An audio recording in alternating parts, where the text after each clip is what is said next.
I would first like, number one, to welcome you to our April meeting. Glad to see all your friendly faces. There are norms that are included in the school committee packets, and I'm not sure how many other people have them. I'm going to read these. We've had them, and we have neglected to read them, and people, I think, we all need to be reminded. Democracy demands the individual use of one's best judgment as one receives it rather than succumbing to the will of another, whether it is resolving a matter of policy, fulfilling your fiduciary responsibilities, or providing leadership. We will advocate for all students at Pioneer Valley Regional School District. This is always our first order of business. The school committee members agree that thoroughly seek and support solutions that will provide the greatest benefit to the students. The committee acknowledges that a school committee meeting is a meeting of school committee members that is held in the public and not a public meeting. All school committee members should feel free to express their opinions and beliefs about issues. Discussions will be open and encourage candor and assume positive intent. School committee members agree to focus on issues rather than personalities. The committee will be open to new and veteran members' ideas and opinions. Respect each other and their opinions. Encourage debate and differing points of view, and speak with care and respect. We should debate issues, not one another. We should build trust. Avoid words and actions that create negative impressions of an individual, the school committee, or the district. We should work to build trust between and amongst the members and the superintendent by treating everyone with dignity and respect, even in times of disagreement. And having said that, on our agenda, we have a legal hearing for school choice that starts at 7. It is now a couple minutes past, so I would entertain a motion to move under new business number 1 up so we could do our school choice right now. Moved. And a second? All those in favor? Okay. So we'll leave this to John to take over.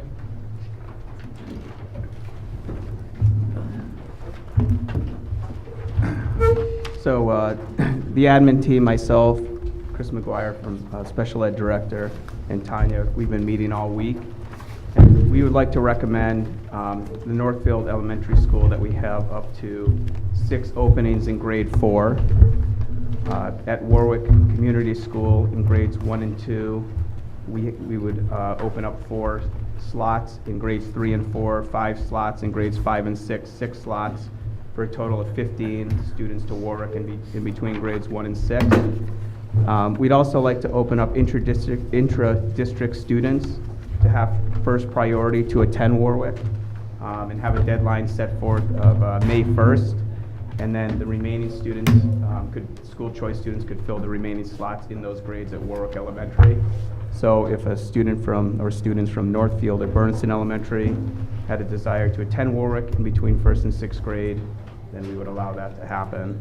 At Pioneer, in grades 7 through 12, we'd like to open up 5 slots per grade for a total of 30, which would mean a total of 51 school choice slots available. And that would be just minus any inter-district students who choose to go to Warwick for next school year, and then an additional 20 openings at the administrative discretion for the high school for Pioneer. Okay, committee discussion. Robin? I'm just recalling from last year there was some issue about the 20 at administrator discretion. I don't know, we have the capacity for those numbers, so I'm not sure what happened. No, it had to do with the language of at administrator discretion. It was a legal issue, and I remember it coming up at the same hearing last year. I wish I could remember, but I don't. Does anybody else recall that? John, I don't think the mic's picking you up very well. Is the mic on? There you go. You gotta get really close. I don't know what to do. Nobody recalls that. I do. I you remember do? it came Oh, up as an good. issue. I'm not sure what the resolution was, though. I believe the resolution was that we could not vote for 20 slots that weren't assigned to a grade in a place. I think I remember it. Yes. Mr. Dupre, the younger Mr. Dupre, Mhm. was there last year, and Ah. he said the discretionary slots that we've always had at Pioneer was not legal, from his opinion, but believe that the discretionary slots were not legal, even though we've always done that at Pioneer, that the superintendent could say, as it turns out, we have 6, somebody might apply late or something like that. And he said that you couldn't do that. And then subsequently, I believe that we checked into that, and we could do that. So I believe, you could wait on it and vote again next month, but I'm pretty sure that it's okay to do that. David? We have an overseer, so why don't we do what feels right, and they can reverse us if we're wrong. It was always past practice, and we always did it, and we're never reprimanded for that, so. So I would say that it stands as it was read to us by John then. Does that sound okay with everybody? Do we have, Do you want a motion? I'm There waiting is to a love motion. one. Sorry. I move we adopt the superintendent's recommended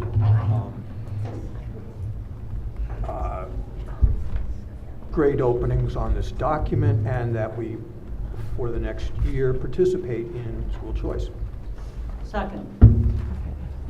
Discussion? Hearing none. All those in favor? Oh, wait, that was pretty quick discussion, I think. Okay. I didn't see hands. Yeah. I just want to check in on the, that we're making this decision before we make the decision about kindergarten at Warwick Community School. And I feel like that's part of this discussion because we're not opening any slots to that. And I don't know what other people think about that.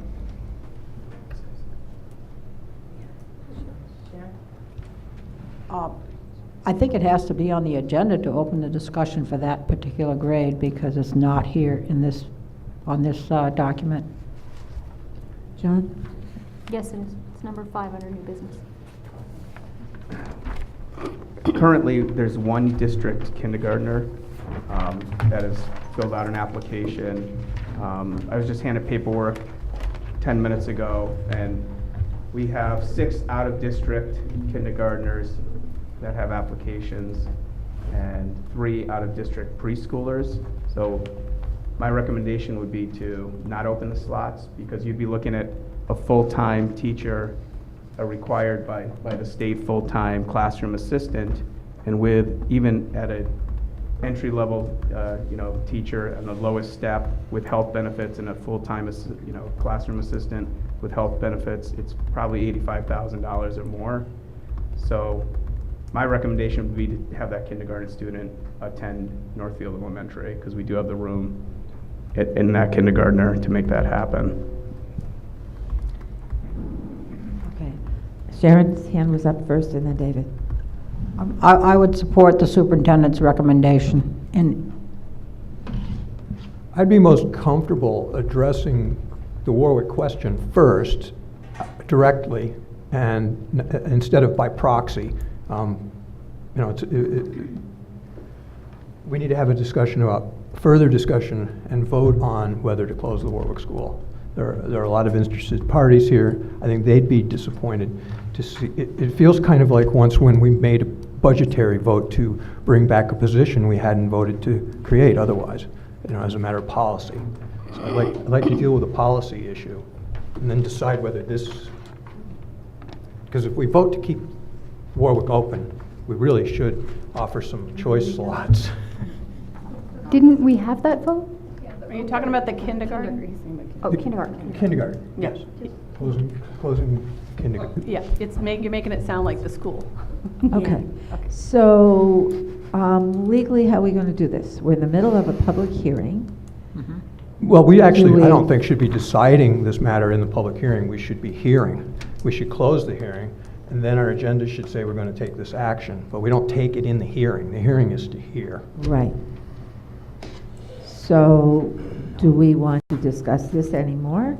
Do Well, I move we close the approve? hearing. I withdraw my motion on acceptance of this. Okay. Okay, that's what I was trying to get It's a around. public hearing, are you going to hear from the public, or? That would be the idea. I would think public means public, wouldn't you? Sounds good to me. So you've withdrawn the motion. Okay, you've withdrawn the motion. All right. Um,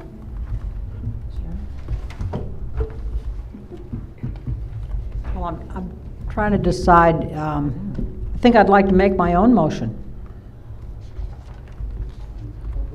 I'll make a motion that we go forward with this document, and I make a motion to include the recommendation from our superintendent. It's Point two of order, different we're in a things. hearing.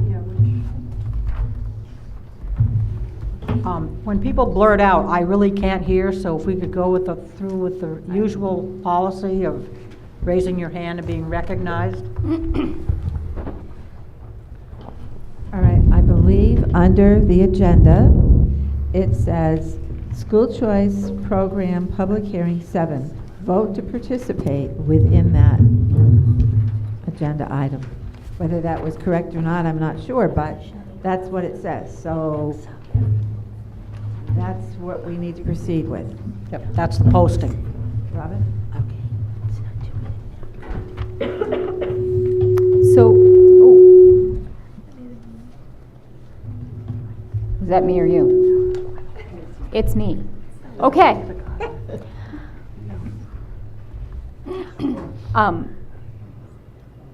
So the recommendation that I'm hearing as far as the school choice is that we only open slots in 1st through 6th in Warwick because it's questionable whether we will have enough in-district students to have a classroom to have slots. What's been our past practice when we have such low numbers of kindergartners in one of our smaller schools?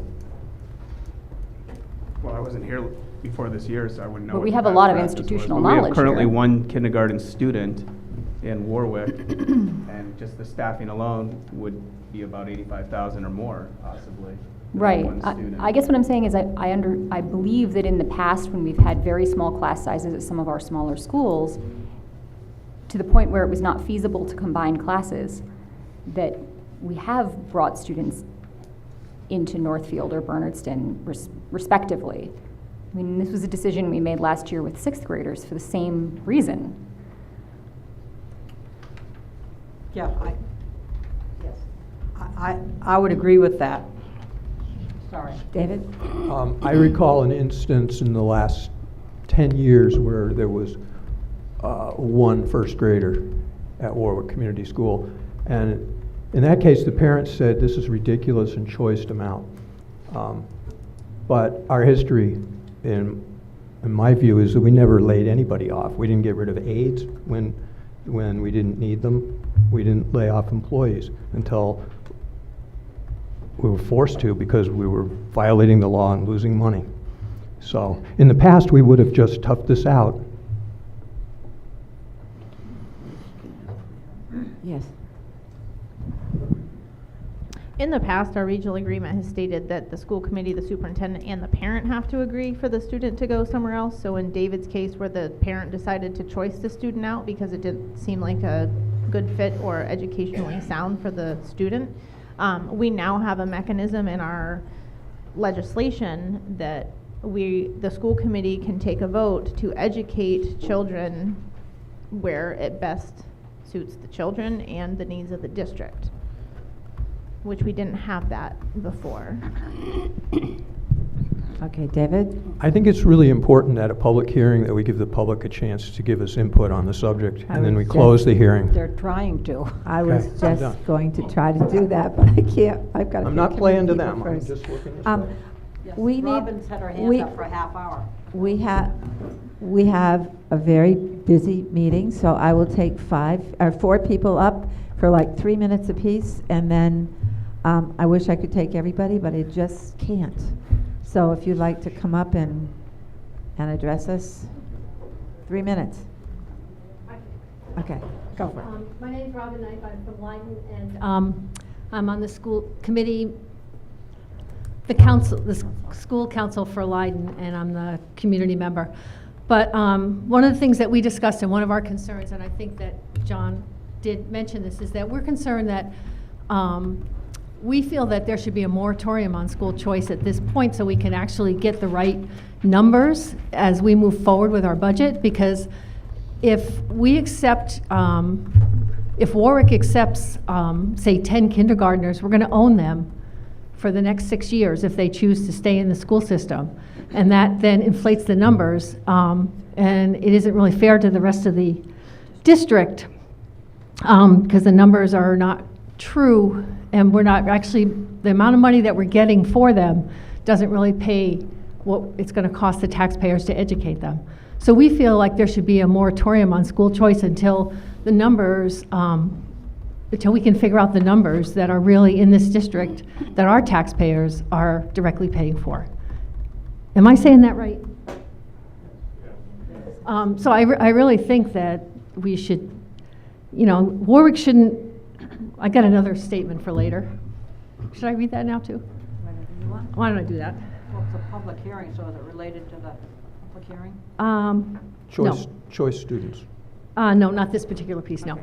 So that's my opinion about it, is I really feel like there should be a moratorium on school choice right now, especially so that Warwick, in particular, you know, can't accept a whole bunch of students that then the district is going to own for the next 6 years or 12 years, depending on if they come to Pioneer. And it's like fake numbers, and the taxpayers' money is not being well spent or whatever. Thanks, Robin. Is there anyone else? Please step up.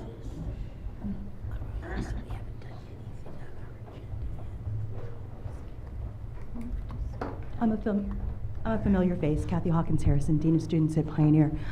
I would just urge you not to delay this decision. We have had a handful, a nice handful of students inquiring about school choice for Pioneer. They are waiting. They have been told this decision was going to be made tonight, which was posted, and they are waiting to put in their applications. I'm not talking 35 people, but the 5 or 6 or 7 or more that would be interested will be very discouraged and will turn away. We have also spoken to at least 4 Vernon families, which when you're going from 0, 4 sounds like a lot. They're tuition kids. It's a slightly separate situation, but it also might be part of that 20 at the administrator's discretion. So I would just urge you not to delay this decision. Perhaps there's the way to separate the Warwick kindergarten decision to a later date, but do make a decision tonight, please. Is there anyone else? Jeff?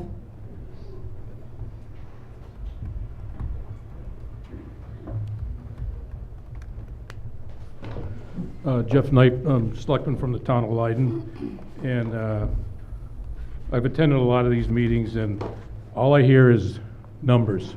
The numbers, we can't get a hold of the numbers at Leiden, Warwick, Northfield, Bernardston, and I'm for a moratorium on school choice. I was never a proponent of school choice. I think it creates a lot of problems, and when you bring in school choice, we've got to educate those students from either grade kindergarten all the way up to 6 or whatever, and we're on the hook. So until we can get our numbers and people just figure out what's going on here, I think we should put a moratorium on school choice. That's my, you just closed our school because we can't even figure out the numbers or what were there, and to me it's just a total mess. One more person. A quick 3 minutes. Yes. Janice Starmer, Warwick, Mass. I'd like to first say thank you for listening to me, but I think it's unfair to only take 4 people. I'll be less than a minute. We need school choice. These are all our children, no matter where they are. They're all our children. Shouldn't be dividing ourselves apart. We should be building bridges. This is not your fault. It's not our fault that this is happening. Numbers fluctuate dramatically in small communities. They go up and down a lot. Cutting out a grade is not fair to the school because that's where your growth comes from. Our real problem is the state and what they've mandated and what they expect from us. And I'd like to see all of us in town and on the school committee make a grand effort to lobby the state, unify. There's really big problems, and we didn't cause them. Thank you very much. I hope you'll listen to somebody else too. Okay, so proceeding, Ron? I was just wondering if Tanya had any insight into where this falls in our budget, opening these slots. I'm sure that you two spoke about it when you were making these decisions. So currently, we have the pre-K teacher budgeted in our budget. 12,000 of that teacher's salary is offset currently by preschool tuition. The total cost of that teacher is around $85,000. So I feel, as the director of finance, I have no bone in this game. I don't live here. I'm not from here. But in making responsible decisions for the district, I feel it's irresponsible for us to make the taxpayers foot the bill for choice students in our district when we can better use those funds to educate the students that live in our towns. I was more referring to the slots that you were recommending. So the slots that are being recommended are in addition to the kids that are currently in the district, so that would provide additional revenue to the town, to the district, that would allow us to have some E&D to hopefully fund our budgets in the future. And but those classes already those classes have enough kids to be a class, but they have slots to fill that don't require a teacher just for those kids. So we're talking about bringing in the school choice revenue, which could go towards our E&D, and actually spreading the cost of the staff that we would already have in place over more students. That's right. There's no additional staff that would be needed by opening up these slots. So this was all done with the building principals, myself, special ed director. So we're not talking about adding additional staff. There's a space that's available in these grades at these schools That we're can paying bring in for anyway. some school choice money that are in. Yes, correct. So it would offset what we're already paying for. Right. David? I have concerns about our ability to understand our costs as they relate to school choice, and especially I've heard more than once in the last few weeks that, oh, there's the school choice child, but they're special needs and we'll get more money. That, from a financial standpoint, alarms me, and I'd like John to describe it. And I would concede that maybe there is a market opportunity for us to specialize somewhere in our district and attract that kind of business, but to do it, there's still not a sufficient understanding of the financial impact of school choice and $5,000. You can't afford to create capacity for that $5,000. But if you already have it, you're an airline selling some seats almost free. So, but if it's riding empty, it can make sense. The discretionary 20 concerns me a little, just because, has that been vetted with the administrators? I want to make sure that there's not an inclination just to seek additional revenue, because there's a cost side. And Gene, I don't know if you want to say a few words, but we do have room at Pioneer, so the 20 discretionary slots would be if we did have additional students seeking to come to Pioneer from school choice. And I don't know, Gene, if you want to add anything to that, or we do have space at Pioneer in these classrooms, 5 slots to add these school choice students. So there's, without adding additional staff. I don't know if you. Yeah, I mean, we're still in the process of building the class sizes and the math schedule for next year. So depending on the grade level, if we're changing things around, we do have capacity at 5 years to take on some more students in some grade levels. In some grade levels. All right, is there any more discussion from the committee? Yes, Sue. I'm just trying to figure out, because in the past, Warwick's had a pre-K class. So if we don't have K, is there a pre-K group in Warwick, or is that non-existent Yeah, also? there would be no preschool either. There's only currently, I think, 2 out-of-district students, maybe 3. I just got received paperwork I haven't looked at right before the meeting started, but 2 part-time preschool students, and that's paid separately. That's $6,000 that the families contribute. Okay, that's what I was wondering. So we have one in-district preschool child, and that particular individual actually noted on their application that they would prefer the Northfield preschool program, and the other 2 students are out of district, which they're not considered choice. So after preschool, we don't have to keep them in the district, but they pay, full boat for those spots. But that's what's basically in the budget to offset the teacher's salary based on the kids that come into the district. I saw Karen because I was looking. Okay, thank you. I'd just like to speak up for the value of having school choice students in your classroom.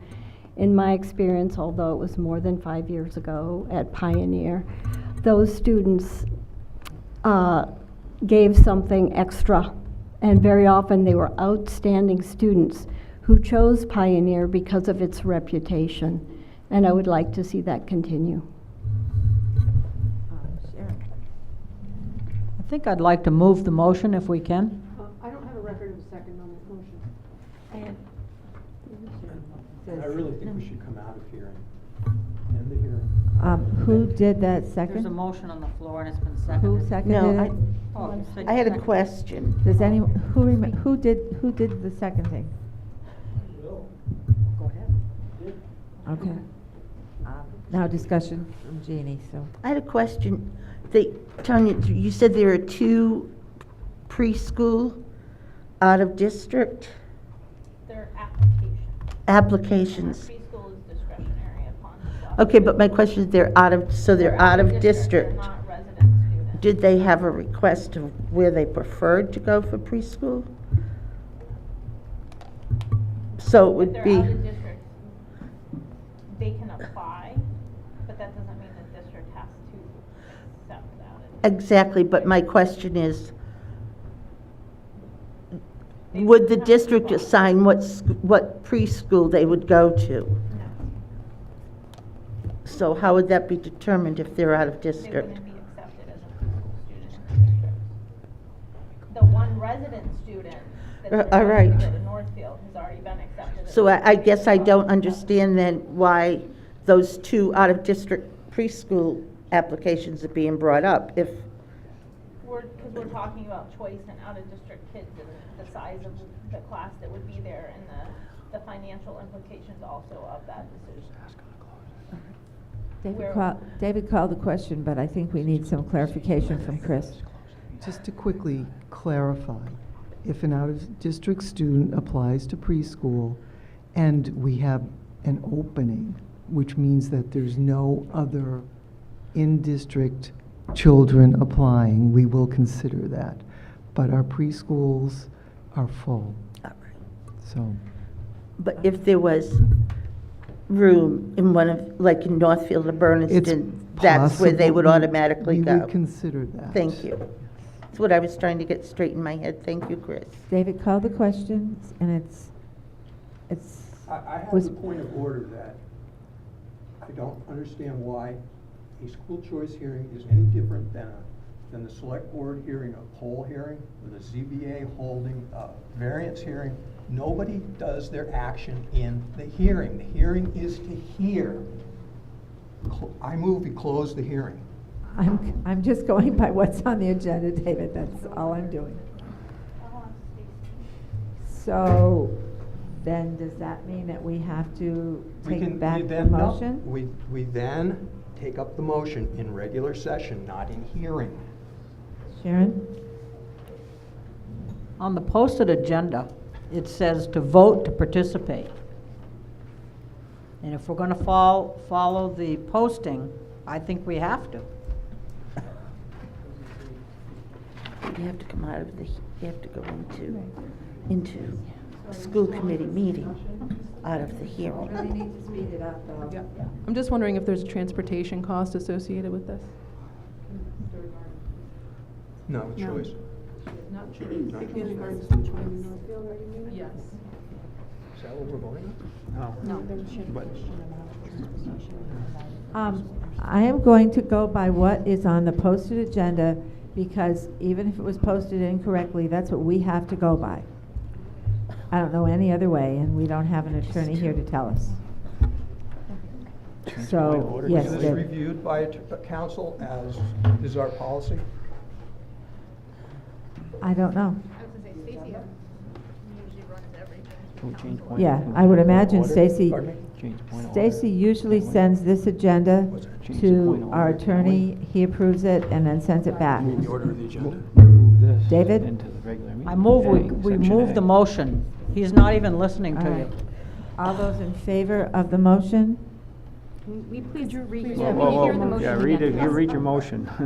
So the motion is to go ahead and accept the choice recommendations of Jonathan Scandron. All right, that's, did everyone hear that? No. Okay, it's as approving the recommendation that was handed to us by our superintendent. It's in front of us. All those in favor?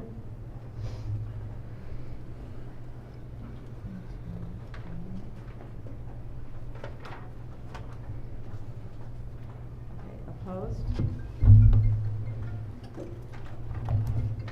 you have those down?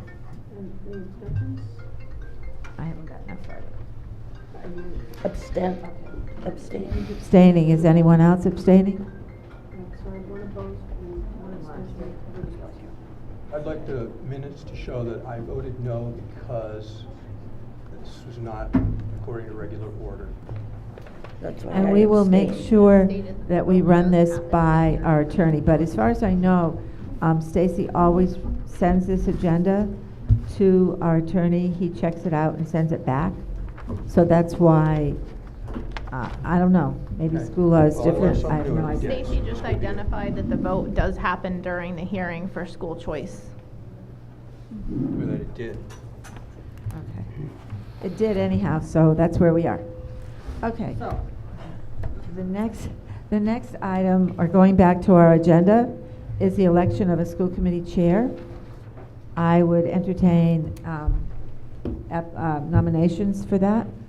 Are there citizens' concerns tonight? After this. After it's on the I don't agenda. have an agenda, sorry. Oh, there was a big pile. All right, Sharon?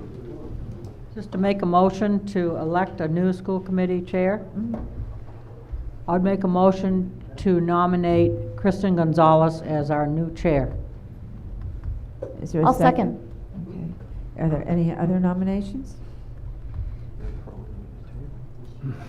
Are you willing, Miss Kristen? Yes. She didn't run. Nothing like putting someone on the spot. Okay, all those in favor of the motion to elect Kristen?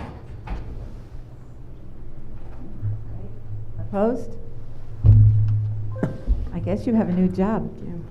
Do you want to come up here and, or are you comfortable where you are? I'm comfortable where I am. Thank you. I'm a little strewn out at the moment. Take a deep breath and smile, Kristen. Go for it. Thanks. Good. All I can say is good luck. I did not. I abstained. Okay.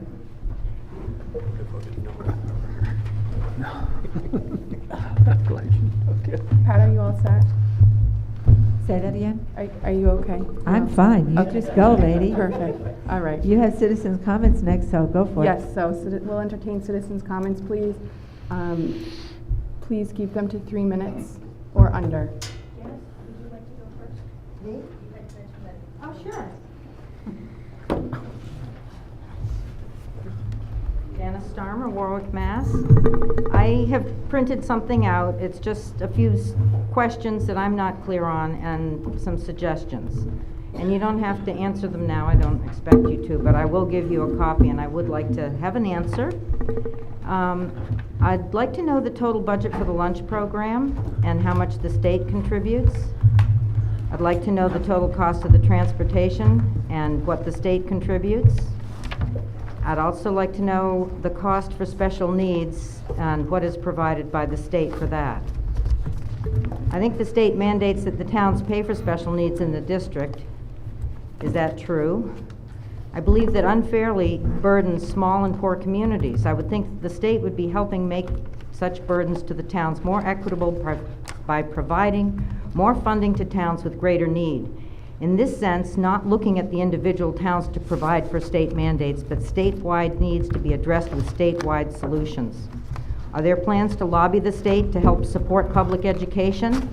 Might there be a coalition among districts to pursue this? How do they get away with making us pay $20,000 to charter schools per student when we only get $5,000 for choice students? Is either figure the actual cost of an education per student? My property taxes, along with everyone else's in the districts, goes to pay for the schools and everybody's salaries. This is our largest cost in the town budget, and it's important to everyone. I hope that the school committee will work closely with community groups to solve problems. When there is a task force that brings new ideas and expertise to the table, everyone wins. It would be grand to see these groups have a place at the table to share information. Not the 3 minutes of citizen concerns, but a dialogue and notification to citizen groups via email when there's a vote to determine what actions are to be taken that follow the interests of that group. The energy committees are an example. They can be such a good resource. Use them, inform them of your needs, have a committee member be a liaison to keep information flowing. If you want a district to succeed, we need the people in the district pulling together and not pitted against each other.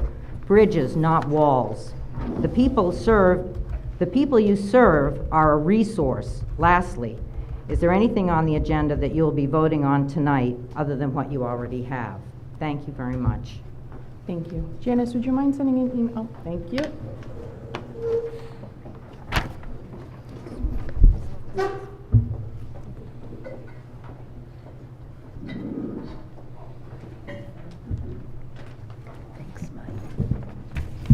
I'd just like to take a moment to remind us that our job is to support our kids and to give them the best educational opportunity that they can have. In that vein, I want to celebrate them. The news stations will tell you about the affluent parents who spent thousands of dollars to get their kids into college. Our kids have gotten into some incredible schools. We have to be so proud of them. A short list. We have kids that are going to UVM, the University of New England, the University of Hartford, UMass Amherst, Stockbridge Agricultural College at UMass, Endicott College, Springfield College, RPI, the Massachusetts School of Pharmacology and Health Sciences, Merrimack College, UNH, Concordia in Montreal, Canada, Bard, Eastern Carolina, and who knows how many more that I haven't caught them in the hallway and said, where have you been accepted and where are you going? Please keep this in mind, because it's because of the quality of education that these kids got and their hard work that got them into these schools. Thank you, Kathy. Do you have a citizen's comment? Yeah, I have a citizen comment. Please come to the microphone. Sorry, I was looking at that. Oh. Yeah, you're sitting at the head of the table. My name is Jack Killeen. I'm in Bernardston here. I ran across some information this week that I want to share with you guys. You may want to do something with it. I recommend that you listen to it, verify my accuracy, see if there's something you want to do down the road with it. When we send a student to another school out of district, we pay $5,000 under, the sender pays the school choice, $5,000. When we send a student to Four Rivers Charter School, first year cost, $19,400. All right? Now that's going to decrease a little bit with time. but it's still going to be a couple $1,000s within that price, $16,000, $17,000. So the question is, or the reason I mention this is not to set one group against others. That's not the purpose at all. But can you imagine what we could do? I should say to you also, there are 23 or 24 kids going to Four Rivers from our district. That cost is over $400,000. I don't believe that amount is so. Jack is right. There are 23 students that go to Four Rivers. It's $19,400 per student. There's one additional student that goes to the Chinese immersion school. The prices actually go up, and we're not reimbursed. I know there's a misconception about reimbursed 100% the first year and 25%. We're only reimbursed a facilities aid fee, so, and it's a percentage of the tuition increase. So currently this year, we're only being reimbursed a little over $19,000, but we're paying $465,000. Next year, we're going to be reimbursed $41,000, a little bit over, and we're still paying that $465,000. So you're correct. Thank you. So anyway, the reason I mentioned this is not for any action tonight. Just think about it. It seems on the surface of it to be unbalanced. And in a era, can you imagine what we could do with $400,000 at the high school or in our district? It's a lot of money. So what are our options? Well, we can approach the legislators. We should do that. We should authorize the superintendent to lobby wherever he can to help us offset this situation. I might even include a letter, an outreach letter to the students involved that are going to Four Rivers, saying, boy, we'd love to have you back. Maybe in that letter, mention that the cost of your education, and this is for their parents, is X, and is that worth it to you at the expense of the other kids in the district? So that can be worded better than that, but that's just an idea. So anyway, I give that information to you for what it's worth. Think about it. Maybe at the next meeting, maybe we can come forth with some authorizations for the superintendent to be able to do certain things and, you know, work on our behalf in that. So that's it. Thanks. Thank you. If you have a citizen's comment, please come to the table.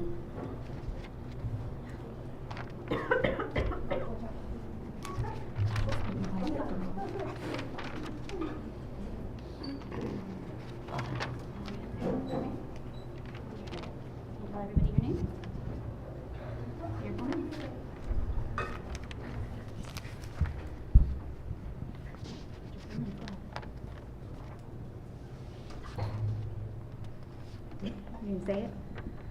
Well, my name is Shauna Mallett, and this is my son Liam Ender Smith, and we're from Warwick, Mass. I missed coming in earlier because I thought the meeting was at Pioneer, and also, if anybody's ever tried to nurse a 4-week-old, you don't leave anywhere on time. I'm here because I'm told that we're voting on moving the kindergarten from Warwick to Northfield, and I'm hoping to speak towards that and our wish to stay in Warwick and not have siblings attending separate schools. I want to know, has anybody offered any of the Northfield kids' families to go to Warwick, since they are in 2 kindergarten classrooms, is my understanding?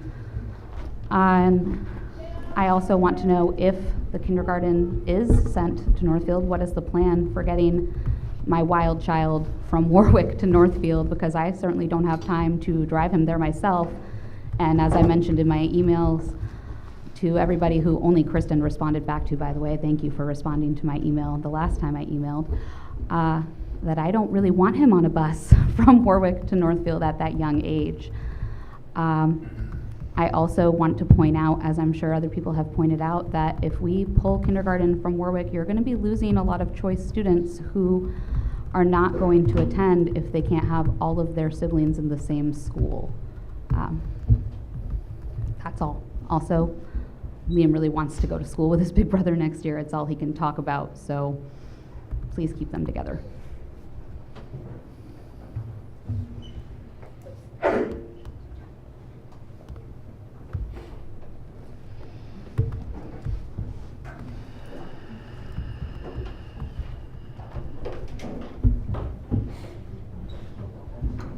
name's Jeff Knipe, selectman from Leiden, and I had a couple of questions for the subcommittee. Could you before- please just introduce the gentleman next to you Oh, as well, excuse me. if you're speaking Bill on? Blayback on the select board in Leiden. Thank you.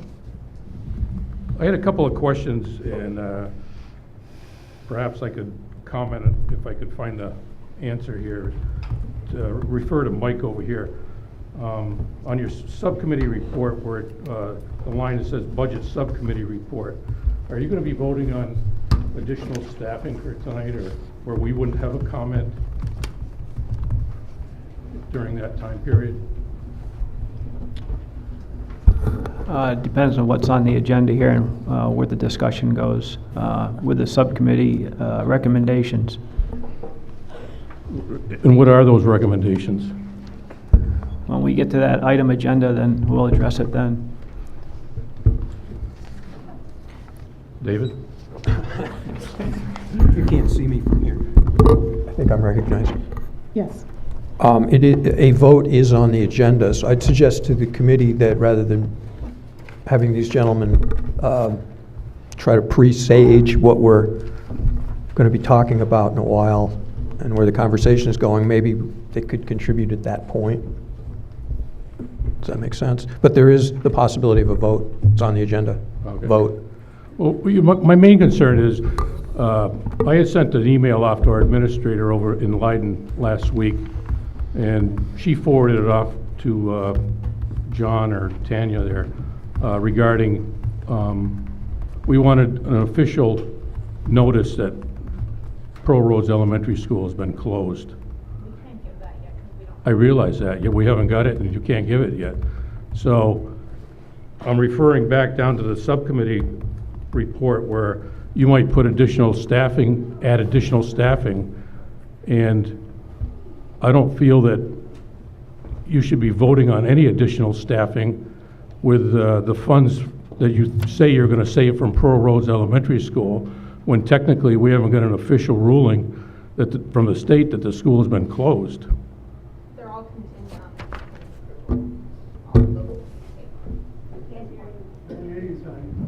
All of the votes pertaining Pearl Road's closure are contingent on the commissioner's approval, and we will be worded as such. But we have to take the action so that we can get the recommendations and hopefully be able to provide this data when the schools or the towns have their town meetings. And we don't have another school committee meeting until after the first town meeting. Was my concern. I just don't feel that you should be spending any more money until we get an official ruling that the school's been closed. How do we know they're not going to close Warwick? That wasn't a vote. Yeah, but they still could come in and make a recommendation. Depends how much money you got left. You know, the other comment I just would like to make is, I see where you're going to talk about a contract tonight, and I'm very against long-term contracts that the school committee might take. I could say maybe 1 or 2 years if you're going to add on to the contract or whatever it is, but not a 5-year contract. Excuse me, that 5-year contract that was issued to the superintendent or whatever it was almost probably $750,000 when you include the benefits, and the towns didn't have any say in that contract or that vote whatsoever. And $750,000 is a lot of money for these small towns. I just hope that when you look at who you're going to renew for a contract or whatever it is, that you wouldn't do another 5-year contract, you wouldn't do a 3-year contract. It would be 1, possibly 2 years. That's my recommendation. Okay. Thank you very much. Any other commentary or citizens' concerns? I'm sorry, we've approached the 3 minutes. Okay. Okay, thank you very much. Okay. Okay. That's all right. I'm still trying to drum away a little bit on the above minimum contribution that would be coming from Leiden. And I haven't seen those numbers this year. We used to get one that said what our required minimum contribution was, and then there was another amount that was above minimum. All those have been sent out to the treasurers of all the towns. Oh, so we should have one there. Everybody has that information multiple times. It's been Because that's where I'd like to see our closing recognized in that of our above minimum contribution, rather than as some kind of payment to help us with taking care of the building and stuff. Because the closing of the building is a savings that's going to continue on. And it seems like we're at a little disadvantage if we're paying the same rate as everybody else when our kids are not in their own school. They're in another school. So I think we need to look at restructuring a little bit on how we're charged per student. That's part of our regional agreement, sir. Not the above minimum, I don't think. Yeah, but, The calculation is in our regional agreement currently at this time. yeah, but it's based on each town having a school. The agreements kind of change when one town doesn't have a school. So I've noted your statements and your questions, and we can get you that information. Okay. Thank you. Thank you. Anyone else before we move to the next agenda item? Robin. Hi, Robin Knipe again from Leiden. And I just had a statement I wanted to read after the last meeting, some of my thoughts. And so this is as a citizen, not as a student council member, a school council member. So as a citizen, I was extremely dismayed by the school committee's inconsistent and unexplainable vote to close Leiden Elementary School and then subsequently voting to keep Warwick open. While I applaud the Warwick community for their support and their actions to keep their school open, it clearly is not in the interest of all of the district students. And now it will be detrimental to Leiden, Bernardston, and Northfield also in the budget. But the Leiden and Bernardston students in particular. On that note, as we move forward now with increased budget restrictions, I'm hoping that decisions made from now on will be based on what is best for all of the students in the district as we look forward towards the future. Thank you. Is there anyone else in the audience?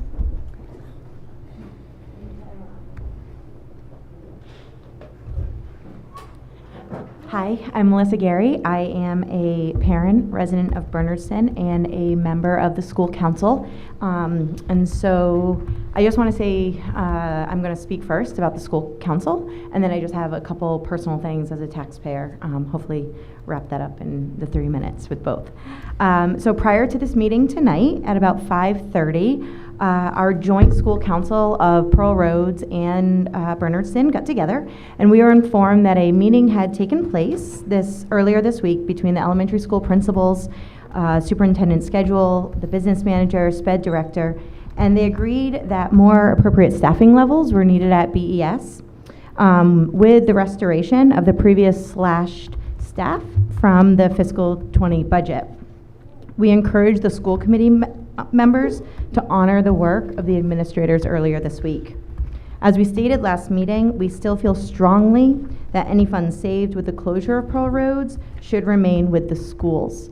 I just want to share with you that it has been amazing working with Pearl Roads as a Bernardston PTO parent. We had a phenomenal PTO meeting on Monday that included members from Pearl Roads and Leiden, members from Bernardston, and we're really working collaboratively together. This is where I'm going to go a little personal, not in school council. So first of all, Sue, I just want to thank you for your time served as the school committee chair. Kristen, I'm super excited for you. Congratulations. Good luck. A lot of it. And I'm really excited to what Bernardston and Leiden are going to do together, but I can't help but get infuriated with the amount of non-district thinking in keeping Warwick open. As a taxpayer, we chose to move here to Bernardston 3 years ago. And to educate my children, it actually costs less money than it costs the district to pay for a school choice kid to come from Orange. Okay, so we get $5,000 from them. It costs substantially more money to educate out of district schools in Orange than it costs to educate my child in Bernardston. And we are continuing to suffer. I am so happy that the administrators got together. They say that they're bringing back the IAs, and maybe we can, get to a place that all children can be created equally. But those of you that voted last school committee week to keep Warwick open, it came off as not every student is equal in this district, and Warwick is special. And I want you to know that Bernardston students are special, and when my kid is sitting in a class of 24 with high behavior needs, and a similar class is going to have 6 or 5, and it costs more money to educate those students, it's really hard to know that you're having a celebration at the end of the year for a wonderful school year. All right? We all are going to. The difference is Bernardston and Leiden are going to do it together because we're a district. And I want you guys to think of us as a district. That's it. Thank you. Is there anyone else? Brian?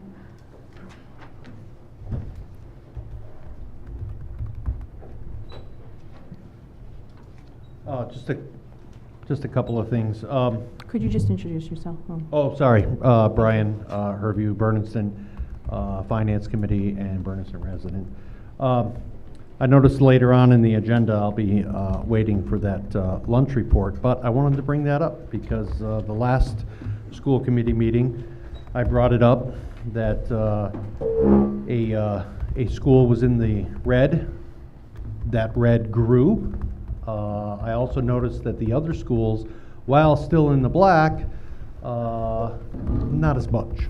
So one could say they also lost money on the school lunch program. We went through this. We got a loan. We paid it. And now we're losing money yet again. And then finally, my last comment is to Mr. Townsley. At the budget subcommittee meeting, you had made the statement that the towns can't even get together to can't even work together. There was a lot of back and forth at that meeting, and I apologize for that. It wasn't me, thankfully. But he had mentioned that the towns couldn't even work together, and that simply isn't true. All 4 towns got together, had joint meetings, the select boards, the finance committees. I know you were at 2 of them specifically, and there were no disagreements, minor ones if any, but I honestly don't recall any disagreements. The towns are on the same page. It's you that is not. Thank you. If we have no other citizens' concerns, we're going to move on to the next agenda item. Thank you. One more? Okay, this will be our last citizens' concern, please. He may be getting up there to apologize. Good evening, I'm Stan Garland, Selectman in Bernardston. I'd like to address 2 things tonight, or make 2 comments. One on the charter school that John was talking about, and one on choice students. The law says that we're supposed to be reimbursed 100% the first year for any student that goes to a charter school, and then 25% the 4 years thereafter. However, that only happened, and it didn't completely happen. This program started in FY 2011, and for the first several years it was almost completely reimbursed the way it was supposed to be. However, since 2015 that has not happened. The state has reneged on that, and if they were reimbursing us the way they should be, there would be another $72 million in additional aid to our districts that we've lost. So when the lady from Warwick speaks about maybe we need to get together with our legislators, lobby our legislators, I think this is probably a good way to start. And also with choice students. I was at an MBBA meeting, didn't say that right, last week. And I was asking a question about school choice and why we only get $5,000. Well, the answer was that when the program started years and years ago, the $5,000 was sufficient to pay for a student's education costs. Well, since then, It has not been, and the state has not done anything about it. So there's another thing that we could lobby with our legislators to try to see if we can get those things fixed. But I think that's a good way to start, and I appreciate those comments. Thank you very much. Thank you. All right, next agenda item then. Let's review the minutes from February 26th, please.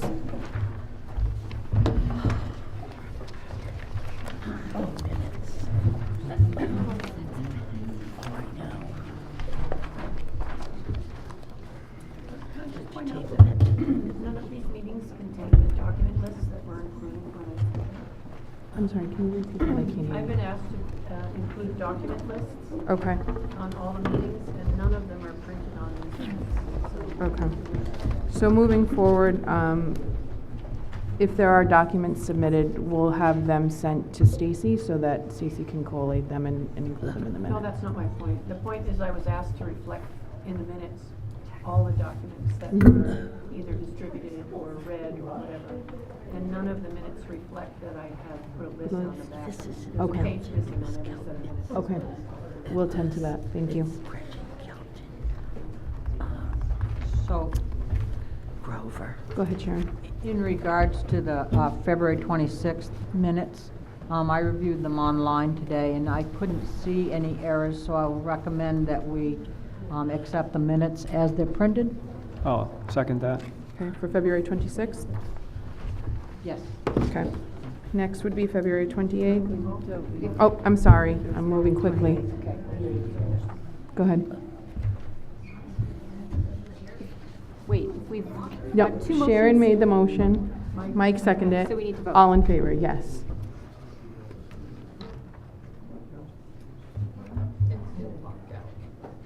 Oh. David, what?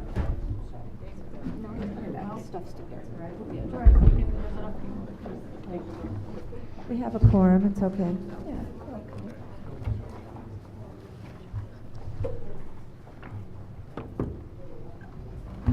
Minutes for February 28th. Yes, the minutes for February 28th, please. I've reviewed those, and I couldn't see any errors, so I would move that we accept those minutes as printed. Second. All in favor? February 28th.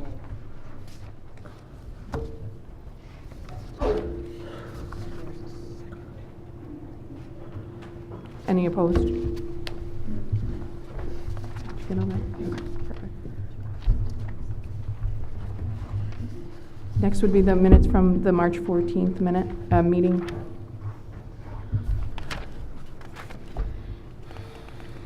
I reviewed those online and couldn't see any errors, so I move that we accept those as printed. Second. All in favor?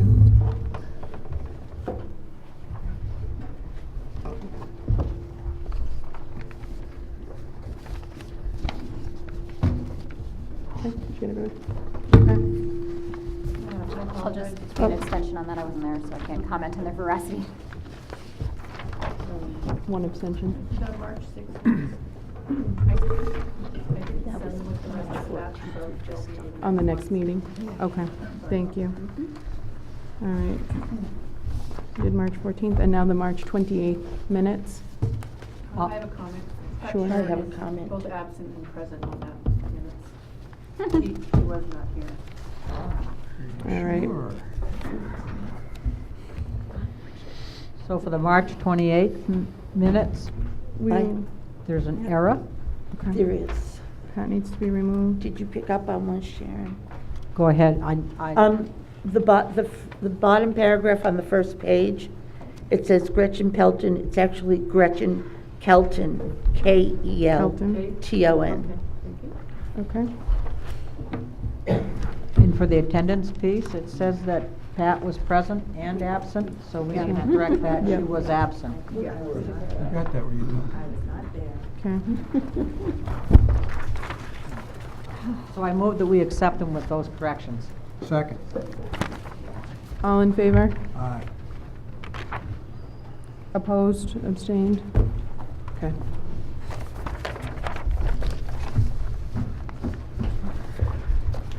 Okay, accounts payable report?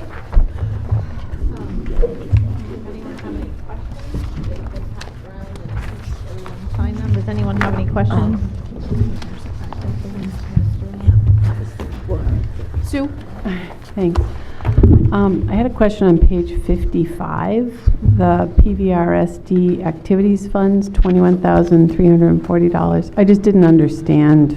It was a big amount of money, and So what happens with the student activity funds, and this is something that the policy subcommittee is working on right now, the state mandates how those funds flow through our accounts. So when the student activity spends the monies that have come in for field trips or activities or whatever, they can't deposit money into their checking account. The only mechanism they have to replenish those is through the warrant process. So they spend, they submit to Brenda, and then that money gets reimbursed. So that's what that check is for. It's replenishing the account for the monies already spent through the student activity checking. so is it just held like all year, and then, or do No. we spend that much on student activities? It just depends on when they actually happen. So if Mhm. there was a big field trip, like the Spain kids were here and they Mhm. did some field trips Mhm. and some fundraising for that. So it's an Yeah. ebb and flow of when those things come in and out. Typically Mhm. April through June, there's a Yeah. lot of expenses because you have a ton of end of year field trips Yep. happening. So, and some of the, like the elementary schools might only submit quarterly because they don't spend a lot. So then Mhm. they get reimbursement. It just depends on what they have in, not reserve, but, you know, what their Okay. balance is, how often they replenish it. Okay, and we have all that budgeted, it's just part It's of not how a the budget. accounting. Student activities has nothing to do with a budget. They're their own funds. They're held by the principal. They take in money, they spend the money. Okay.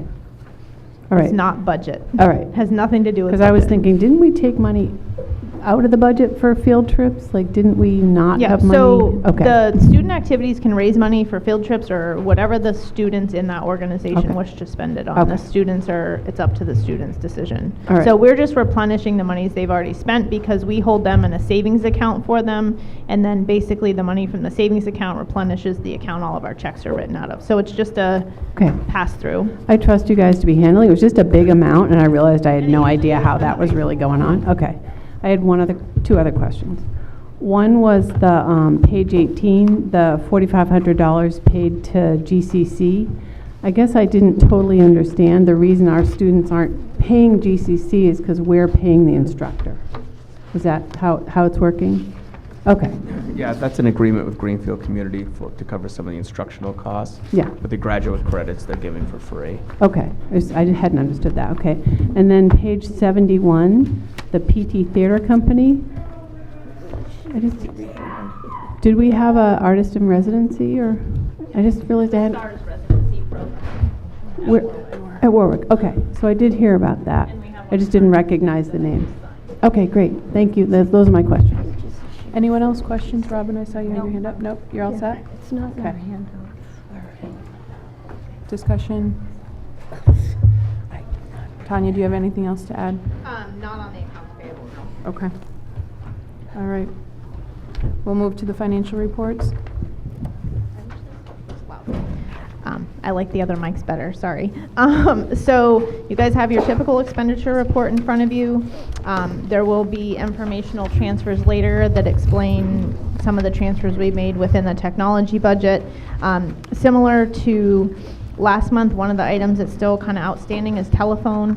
I've met with Brenda. We've looked at all the encumbrances that are still out there. We have spoke to the parties that submit those POs, and we intend to have any POs that won't be used by the end of the year closed so we can actually see what funds we have available.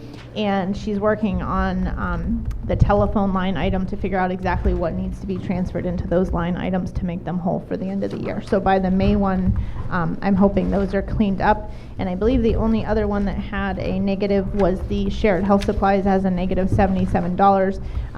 So I have to discuss and figure out how to cover that, but not a huge concern at this point in time. Okay, thank you. Does anyone Karen? have any questions on the? I do. I have two questions, and this is about money that's not been spent at all. And I'd like to ask it while the elementary school principals are here. In two of the elementary schools with full-time principals, neither has expended any money on dues or subscriptions, although $1,000 have been budgeted for each of those schools. Is this by your choice? I just haven't gotten around to it. It hasn't made it on my priority list yet, but it is something I should be pursuing. Okay, I see. So those are principal dues and subscriptions that are part of theirs. And the other item has to do with the fact that we hear a lot about teachers reaching into their own pockets, which are limited, for school supplies, yet many of the specific elementary budgeted categories have not spent a single dollar to date. For instance, in 3 of the 4 elementary schools, not $1 has been spent on science supplies. That's my area. Do the teachers know there's money available? Is there no science going on in these 3 schools? Those are the questions that I have. There's approximately $200 budgeted per classroom for science. Science is happening in the classroom. Primarily for the curriculum, we're using history science up through grade 5, and then Mosamac at grade 6. And the $200 per classroom has typically been used for books and some materials.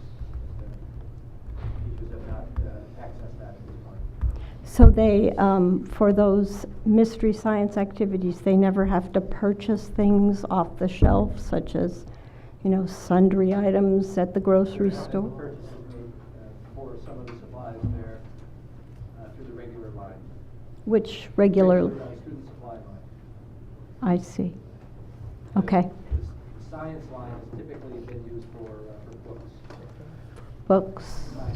Science books, not a textbook or series. Okay.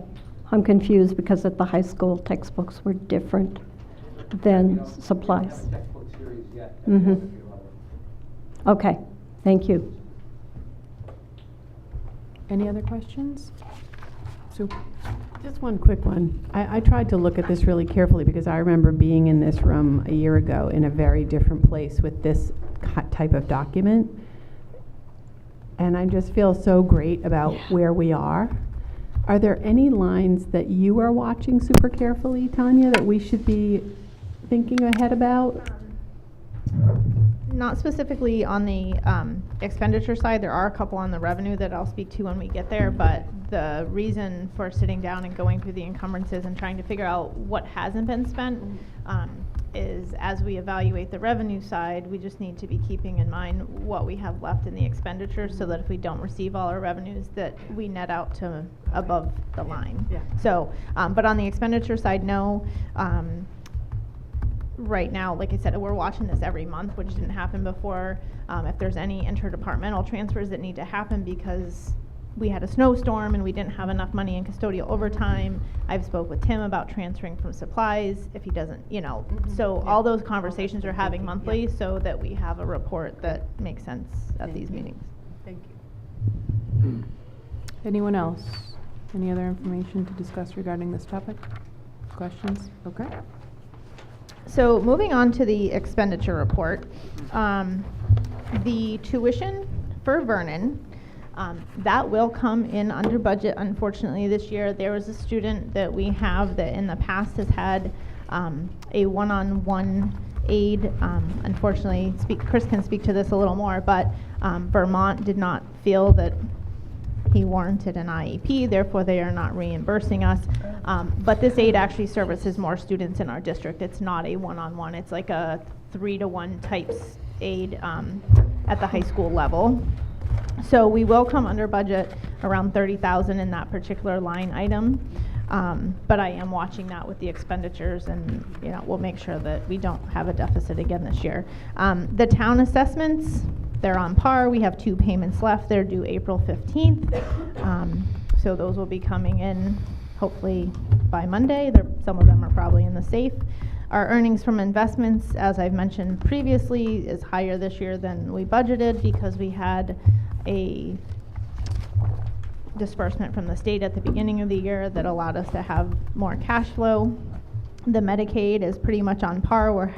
We usually get we get 2 big sums, then we get a little one, and then we get a bigger one. So I haven't quite figured out how they do that reimbursement, but every quarter is different how they reimburse those services. So I'm expecting that we'll receive those revenues. The transportation we will get in full in June. That will be under budget, roughly $20,000, and that's based on the fact that we have kids that are under 1.5 miles, so they adjust that down accordingly. The Chapter 70, I have reached out to the state. It's showing that we got 126,000 more than we're supposed to, but that is not the case. Because they gave us the disbursement at the beginning of the year, the woman at the state who handled the disbursement is supposed to be manually adjusting our Chapter 70 every month, and I've brought this to their attention every 3 months, the last 3 months, and it's still not been adjusted down to what it was supposed to. So I've reached out to her again, and she's going to look into that calculation. We are not expected to receive more than the $4,149,941, so hopefully that'll be resolved. I'm not sure how they're gonna get the money back because they can't go into our checking account and pull it, but so I'm working with Lisa Kurzwiski at DOR to take care of that. The miscellaneous income, that was from the boats we sold, and then our charter school reimbursement, that's on par as well. So, any questions on the revenue report before I move on to the lunch? Okay. So in addition, I'll go over the regular lunch report first. So this is February's lunch report, and the gentleman that had the question about specific schools being in the negative, unfortunately this is kind of a function of some of the smaller schools because you have to have enough food to feed all the kids you have, but they don't always eat the lunch the same amount of kids. It's kind of an ebb and flow. I will say though, the way the school lunch works, when you order in February for that month, you pay the next month, so the expenses don't line up with the revenues that come in. So what then happens at the end of the year is you have a month where you have all revenues, but there's no expenditures. So if you look on the flip side of this, you'll see this projection that I've been following and doing throughout the year. Back in October when I first reported on this, the cost that we needed to save per month was somewhere around $1,800. Our food service director, Rob, has been doing a phenomenal job managing our food costs. And we are now down to only needing to save about $700 a month over the next 4 months of our school year. I fully anticipate that this will be in the black, and this takes into account the summer salaries that get accrued at the end of the year and paid over the summer. So that is all part of this projection. I watch this very closely. I look at it every month, and we're on track to be doing better than we expected. So at the end of the year, I expect all the schools to be in the black. It's possible that Pearl Roads may still be in the negative slightly, but I anticipate in June when we have revenues, but we don't have the large expenditures for the food going out because those will have already been paid, then that should be in the positive. Okay. Does that answer your question? Yep. Okay. All right. But we also budgeted with the expectation that we might end up having to fill that gap a little bit. $1,000 that we budgeted, well, we have 50. We have $50,000 that are budgeted Correct. to help cover this should we go into the negatives. Right. Yeah. And that is basically, one, keeping an eye on all the other expenditures and encumbrances, because I presume that we won't need to use that. So that's going to help offset the revenues that we don't receive in the two item lines that I talked about, the Vernon and the lunch. I will say, Is your mic on? no, it's not. There it goes. In the FY20 budget, we budgeted on the House 1 budget. That revenue, Chapter 70 revenue, typically goes up by the final budget. The budget we're working on right now is very, very tight because when we revoted this in September, we voted on the final budget. So that $17,000 increase that came between House 1 and the final governor's budget, we are using that. Next year, it's actually already the Senate Ways and Means budget came out today, and their recommendation's already $6,800 higher than the House 1 that we voted for revenue. So that's typical, and you usually have some fluctuations in all of your revenues in a school district. But I anticipate that we will be fine at the end of the year, but I'm watching all of the expenditures and revenues to make sure that we'll be there. Okay, perfect. Any other questions? Clarifications? No? Okay. Awesome. Thank you, Tanya. All right, signing of the warrants. Did everybody get? Did everyone get them? Are you reviewing Yes. these? The signing of the warrants. Did everyone Yes, I receive think them? everybody's had them. Yes. Yeah. Okay. All right. I think Jonathan. John, do you have the warrants? They're in front of you. Yeah. Oh, No, they're not. I've got them. No? No? That's your, you're the chair, you sign the payroll. Yeah. It's already Yep, gone. so John does have John it. has it? Okay. Okay, all right. While I do this, could we have the presentation on the Spain trip, please?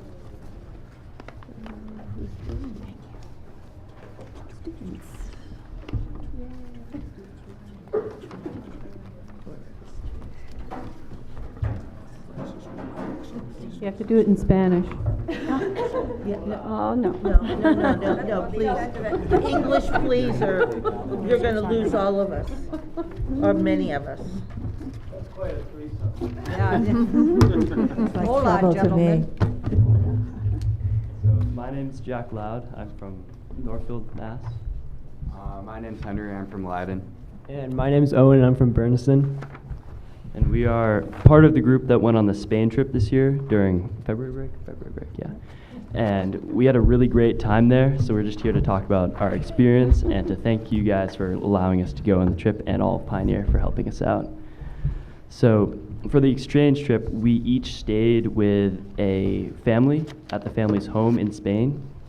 So I stayed with a guy called Samuel. And I stayed with Lucia. And I stayed with Elsa. So they were different Spanish students that were also doing the exchange trip, and they came back to Northfield, and they stayed with their houses. They stayed in their houses. And in Spain, when we went to Spain, we visited. At first, we stayed in the Madrid hotel, and then we went to the Spanish houses, and we stayed with them, and we had an amazing time there. We went to Alicante. We went to their school, and we went to Valencia, where we hiked where did we hike? Cati. Yeah, we hiked in Cati, which was awesome. And then after we stayed in the family's houses, the Saturday we went to Barcelona and we visited. We went around the stores in Barcelona and we ate in Barcelona, and then we took the flight back. And do you guys want to say something about your experience?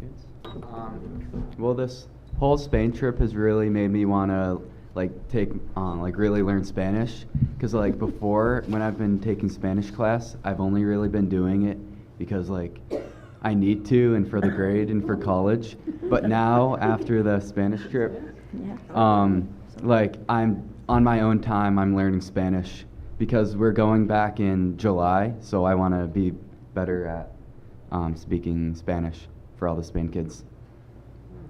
For me, it was just a really eye-opening experience on what's out there, because I'd never been out of the country.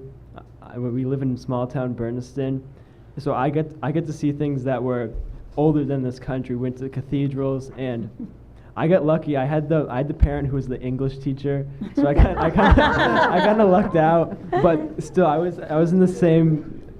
She spoke a lot of English, yeah. But I was in the same boat as Henry.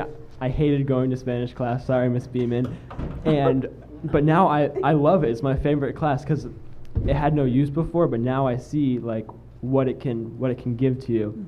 And we are talking about ourselves, but I think we did a good thing for the Spanish kids who get to come here, because they got to go to Boston and they got to go to New York, and they all had a very, very fun time too. One of them actually messaged Brad Norwood after we came back to America, after all the trip was over and everything. He's like, Brad, can I please come back to stay with you in America? So I had such a great time there. And so maybe we'll see him here next year. Who knows? An exchange student. Maybe. Exchange student, maybe, yeah. That'd be fun. I heard Samuel is exchanging. Is he really? Yeah, he's going to be in my grade next year when we are seniors. I didn't know that was the thing. I just heard that he wanted to. Yeah, he's awesome. going to. I talked to Ms. Beeman about it. That's cool. Excellent. Well, we're glad to hear that you guys had a wonderful experience. Thanks for awesome. representing Pioneer so well. And not get into trouble while you were there. Yeah. So you shed a good light on the school. Yes. So thank you. Yes, thank you for providing us with the opportunity. I just want to say, Ms. Beeman sent a video She did. of the Spanish student speaking. I just got to look at it this afternoon, and I wasn't near a computer. And I asked her, can I forward this to the full committee? And she said, of course. So Tyler, thank you for helping. It's really nicely done. And the students from Spain are talking about their experience here, and it's really fabulous. Yeah. That's wonderful. In English, so cut them some slack. if you see it. Well, thank you very much. Thank you. Thank you. Have a good year. Excuse me, are all of you seniors? I'm a senior and So.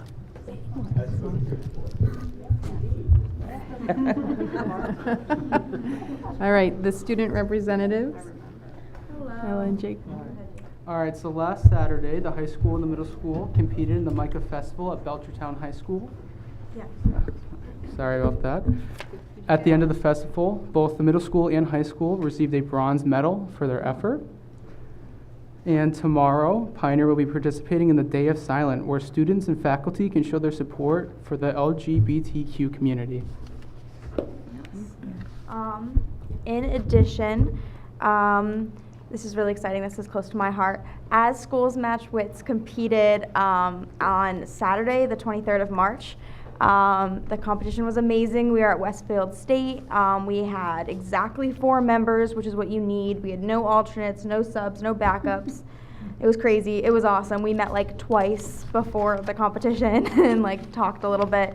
And it airs this Saturday at 7 p.m. on WGBY. Please watch it. It's awesome. It's really exciting. And I wouldn't be presenting it if we didn't do well. So that's a little hint. Oh, sad and unsettled. But I'm not telling you the score, but it was awesome. It was so much fun. 7 o'clock, correct, at on WGBY.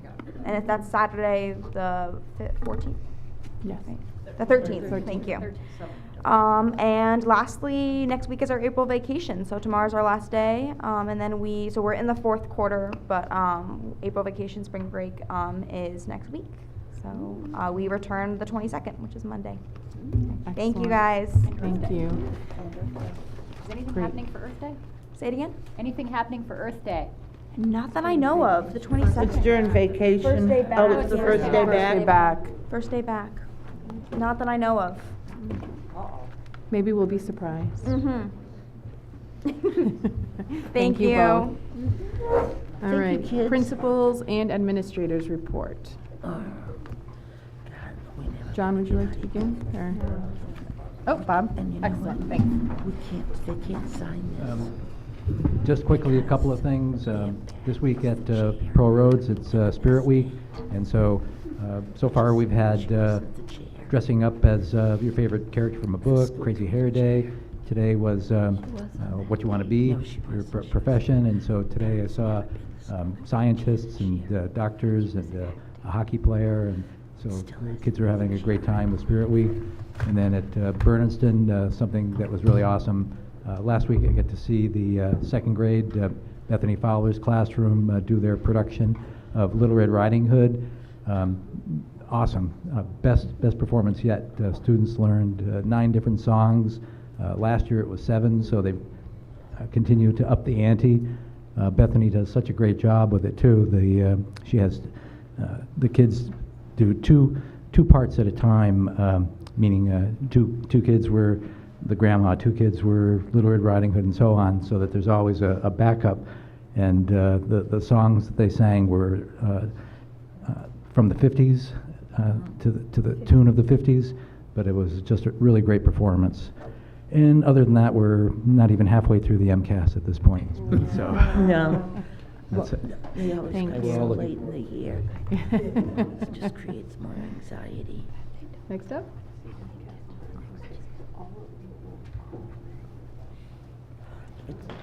Hello, Megan Damaris, Northfield. So we actually are doing something for Earth Day. In the past, we've done a community day or community week, and this year at our faculty meeting, we talked about switching that up a little bit and tying it in with Earth Day. So we are calling it Stewards of the Earth Week, and we'll end that week with an all-school meeting to celebrate whatever the classes decide to do to take care of our Earth. So in addition to that, we did just finish today with our ELA portion of the MCAS. We'll take a nice little break. And then I think this first full week of May, we'll pick up with the math. So we just like to put a little bit of a reprieve in between those two. I just also want to recognize, we had, I know the other schools did as well, but a lot of elementary students participate in the Wizard of Oz. And I thought it was really quite a special experience to have all of the different ages participate in the high school performance. And that was really great to see. We have, I want to recognize Hillary Farrow, our art teacher in the district, who recently put together an art exhibit for featuring 5th and 6th grade artwork of students from Warwick and Northfield, and that was across the street at the DVAA art studio that I had never been in, so that was pretty neat to see. And I think it was a success and something that maybe she might think about expanding over the course of time, but it was a great sort of trial. Let's see, and I also want to share that our school council has been meeting monthly, and we are, because this is the end of our 3-year plan, we'll be submitting a revised, updated, new 3-year school improvement plan before the end of the year to share with you. I think that's it. Thank you. Thank you.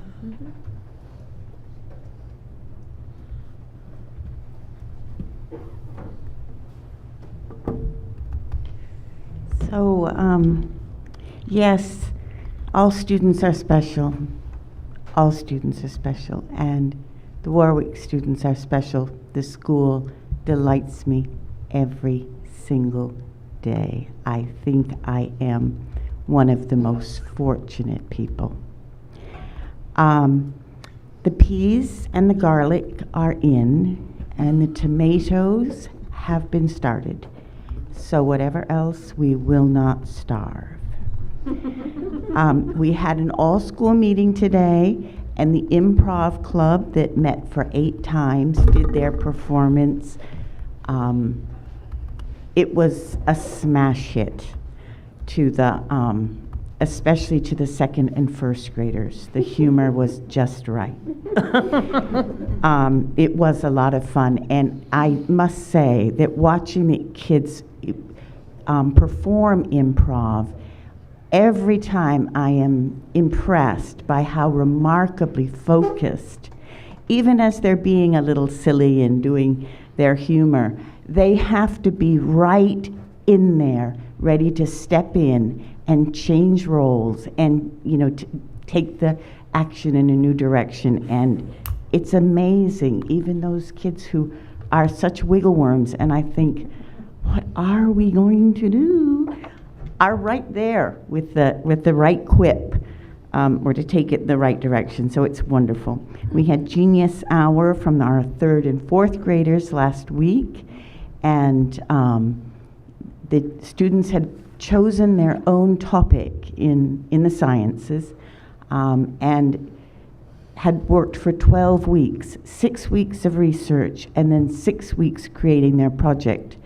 And one of the things that was really amazing was the huge diversity of interests they had, from, you know, the things you would expect, like horses and foxes, to the eyeball. And it was just really wonderful. And they did a great job. And we've just finished our improv club, and we're going to be starting an art club. We're really excited about that. An artist from Warwick is going to come over and teach after school for 4 afternoons a week, starting right after our April vacation. So it's wonderful to be from such a generous and talented town. Thank you. Thank you.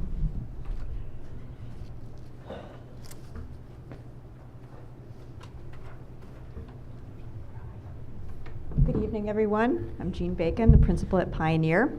I want to compliment all my students because they did a great job of representing some of the things that have been going on with our students over the past month. So I thought I'd tell you a little bit about what's going on with our faculty. We've been working very hard this year on moving forward our new approach to student discipline, which is restorative practices. On the 22nd of March, we had a full day of professional development for our staff to introduce that. We did that in collaboration with Quabbin Mediation. Two other teachers and myself have been part of a restorative practices professional learning community with several other districts in the region. That's been going on for a few months. We had our last meeting in March. So we're moving forward in that vein, and at the same time as we've been starting to talk about that and work as a faculty together on restorative practices, we've also been in our school council revising our student handbook so that our student handbook reflects this more progressive and positive approach to student behavior. So within the next couple months, we hope to be bringing our draft to you for approval as part of our new student handbook, which will really set the stage for continued forward movement at Pioneer around the way we deal with student behavior and try to create responsible behavior among our students and staff and future adults.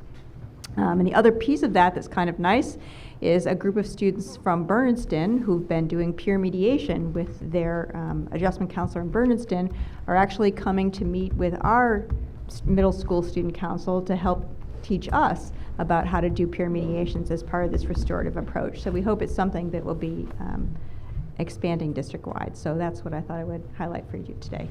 Thank you. Thank you.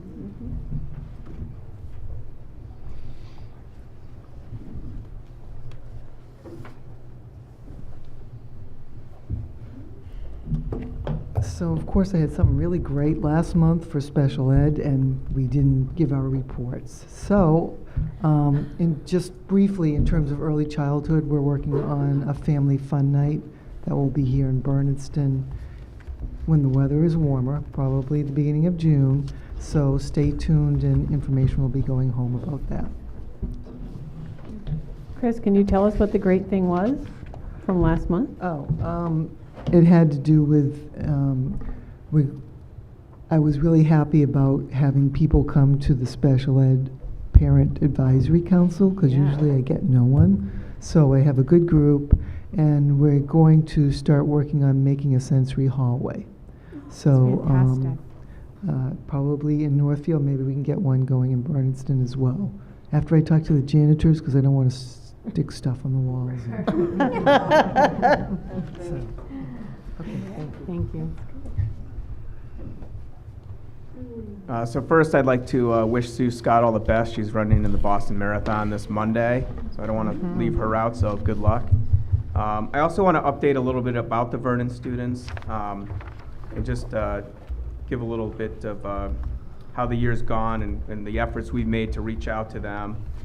Back in October, I attended the Greenfield Community Foundation dinner where Pioneer was highlighted by the president of the college. Deb Berriere, who's the GCC Foundation director, a Vernon resident, and who had once sent her students when they were going through school to Pioneer, approached me and thought, you know, what a wonderful direction our school was going in, was excited about their new initiatives, and put me in touch with Carrie Amidon, the school committee chair. In November, Deb and Carrie visited Pioneer. I invited them. We toured the building, talked about the new programming, things we offer. We talked about the new engineering and robotics programming, as well as the criminal justice course, the fire services course, some exciting courses that are happening in our science and health departments. So they were very excited.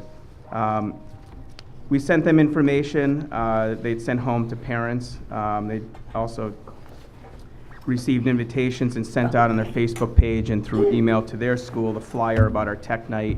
We had a few of their parents and students attend tech night in February. We've had multiple conversations since then.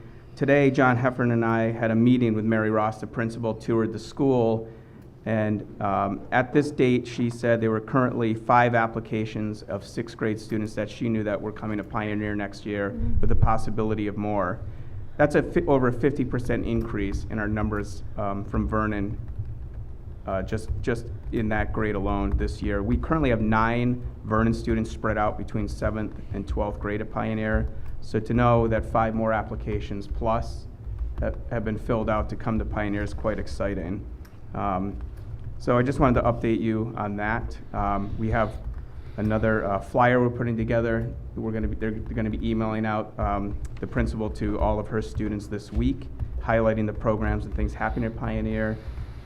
In the fall, we're planning, in the late fall, early winter, we're going to plan an activity day where we can go up with some of our students and work with the 5th and 6th grade students there, doing some robotics and engineering. We're also going to hold a parents' night for any Vernon families that want to come in and just talk about Pioneer, and we can answer questions for them.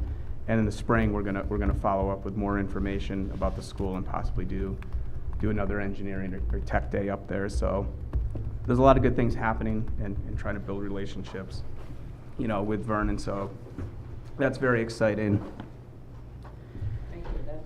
Yeah. So with the recent vote taken on March 28, 2019 by the school committee to close Pearl Roads Elementary School at the conclusion of this academic year, pending the commissioner's approval, I would like to recognize the value and importance that Pearl Roads has played in the lives of so many of our students, staff, families, and community members. The small class sizes and personal learning that Pearl Roads has provided over the years in our district has set the school apart as a welcoming, nourishing, and academically esteemed institution. The difficult conversations and choices that led to this decision were handled with grace, dignity, and respect by not only the families and staff of Pearl Roads Elementary School, but also the Light and Town officials. Their collaboration and cooperation embody the essence of community that this district is proud of. With reference to our Warwick stakeholders, I want to express my profound appreciation for your patience, dialogue, and advocacy throughout this difficult process. I also want to recognize Bernardston Elementary School and Bernardston Town officials for their welcome and support to Leiden students, families, and staff to make the transition comfortable and positive for everyone affected by this change. While acknowledging the loss of such an incredible community school, we can also welcome the opportunity for positive growth and collaboration. I am confident that next year will be an exciting time of new beginnings for both communities as they join together to continue and provide an excellent teaching and learning environment for elementary students. Uniting together will make our district stronger for future generations. Stressing the importance of our strengths as a district and the need to unite toward common objectives, I believe that now is the time for town officials, the school committee, district administration, and community stakeholders to put aside differences. While robust conversation and debate are important in dealing with complex issues, we must avoid incivility and finger pointing. For the benefit of our children, we must move forward together. Last July, upon accepting the position as your superintendent, I set us on a path that I believe will restore trust and stability in this district. Now I am prepared to move boldly forward, building a leadership team that will propel Pioneer into the next decade as Franklin County's leader in educational excellence and fiscal responsibility. I know we can achieve this if we commit to working together. Today, I can report that due in large part to the support I have received from the school committee and the local community's representatives, the district is moving in the direction of sustainability, innovation, and collaboration with a wide variety of entities and organizations who know that Pioneer is open for business. We have reestablished our district's reputation for being forward-thinking, creative, and able to adapt to a changing demographic. Thinking outside the box is how organizations survive and thrive. A disadvantage is also an opportunity. Pioneer has a legacy and a history of exceeding expectations. As superintendent, I am prepared to repeat that history. In the coming weeks and months, I will build on our collective success by continuing initiatives already underway and undertaking new and bold approaches to retaining and attracting students to our district. I now acknowledge that in these challenging times, it seems easier to look for quick solutions. However, I firmly believe that our students, families, staff, and district residents deserve dedicated and positive leadership coming together to collaborate in a professional, strategic, and productive manner. I believe that our future has great promise if we agree to move forward together. Thank you.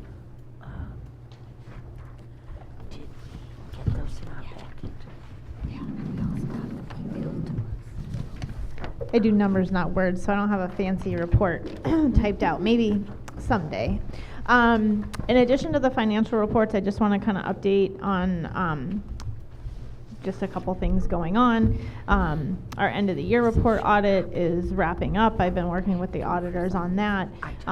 Things are looking good. It was my first time around, so there was a couple things maybe in the wrong column or whatever. But all of that is, good news in comparison to where we were last year. I'm working currently. We had our first meeting with the Insurance Advisory Committee of the unions, which is currently made up of the presidents of our support staff union and our teachers union, regarding the changes to our insurance plan next year that falls under the MGL Chapter 21 to 23 that the school committee voted last May.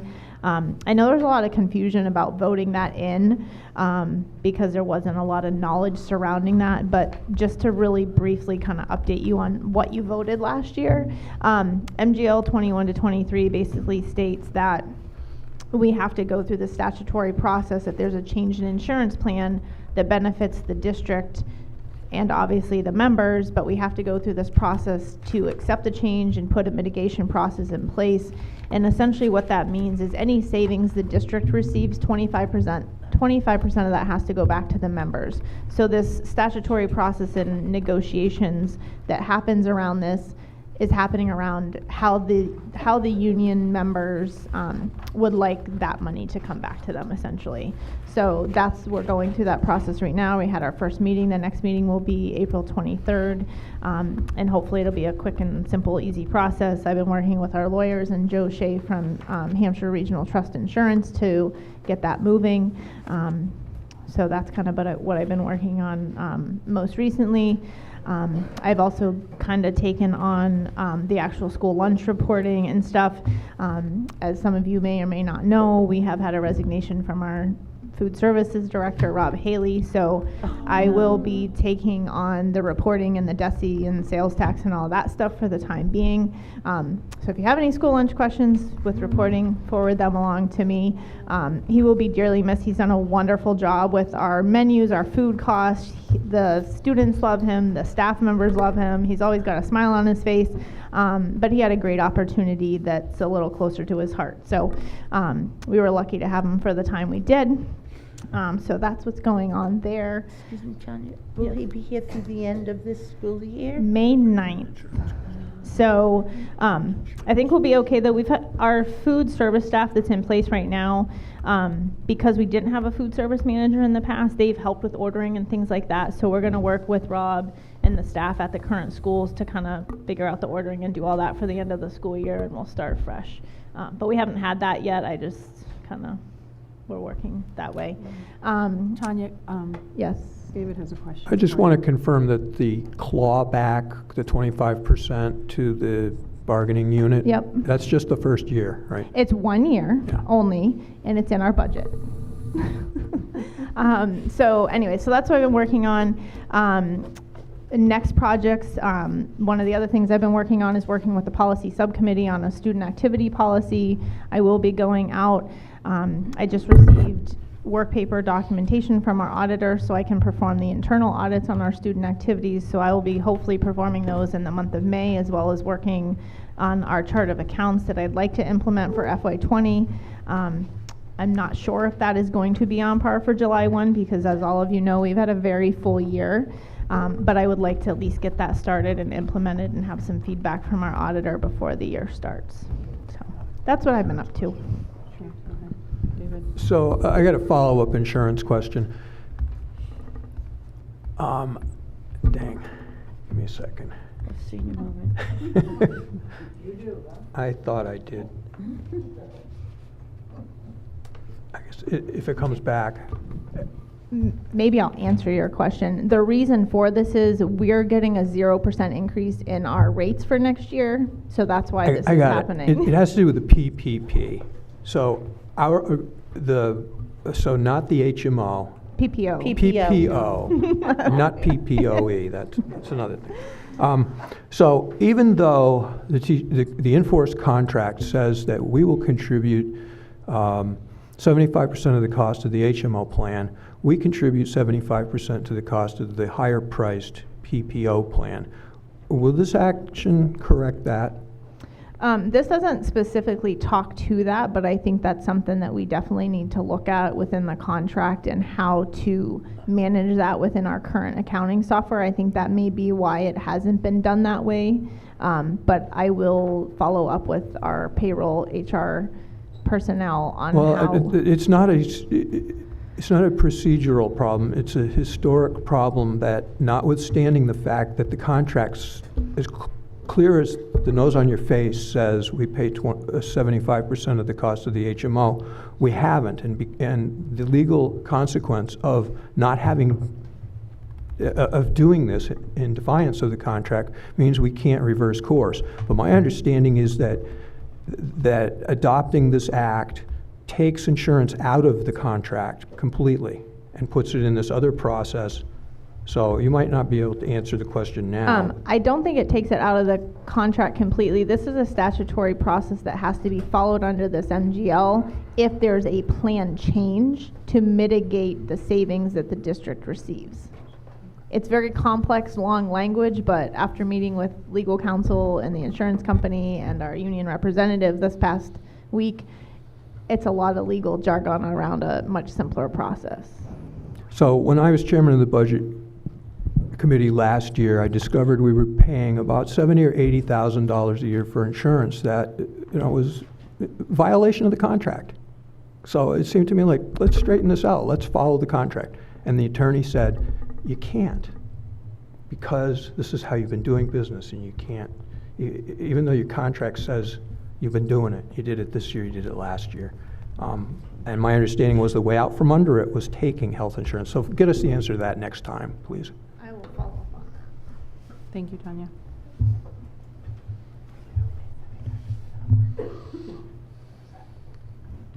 Anything else? No? Okay.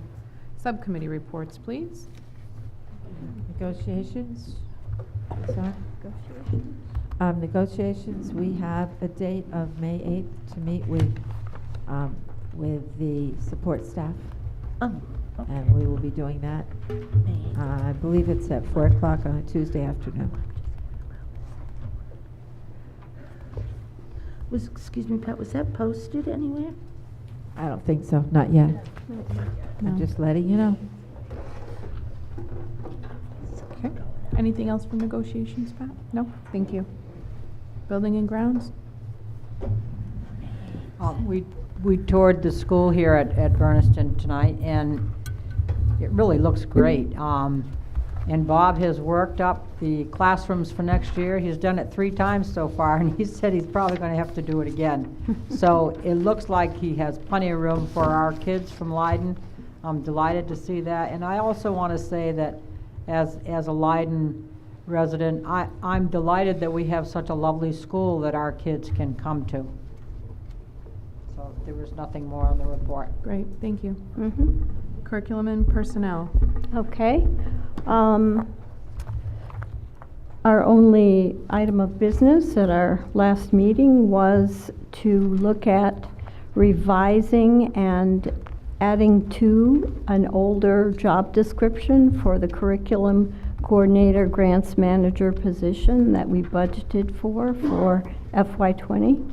And I believe you've all gotten a copy in advance of this meeting, and we'd be glad to answer any questions you have before a vote to accept this. Our committee voted unanimously to recommend this to the full committee.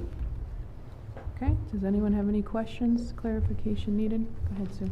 I'm just wondering, did the administrators get a peek at this at all?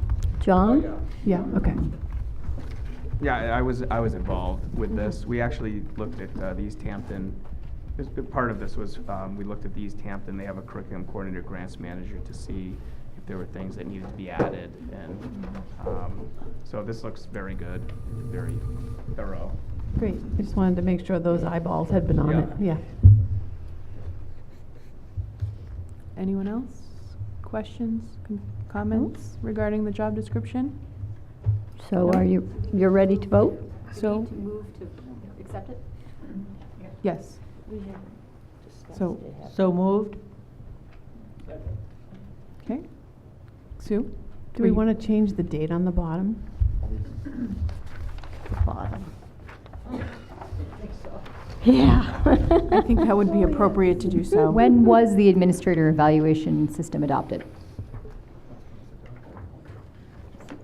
That's when it was done. That's Oh, when it was okay, adopted. so that's okay. That's not saying anything about this job No, description. no. No, it's the date that the evaluation system was adopted by the district. For administrators. That's so much longer ago than I would have expected. Whoa, yes. Okay. All right. All in favor of accepting the job description as it is written out here?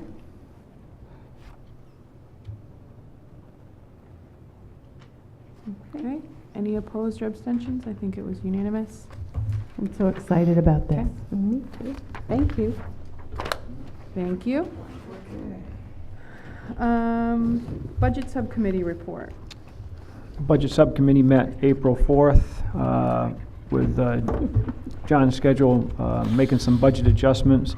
The Budget Subcommittee made a vote to bring the recommendation to accept the adjusted proposals. They're actually in the packet here tonight that's been provided.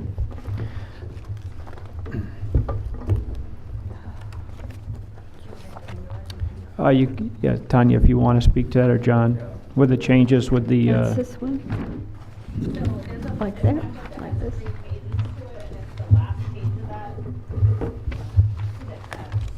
Looks like this, yeah, that's it.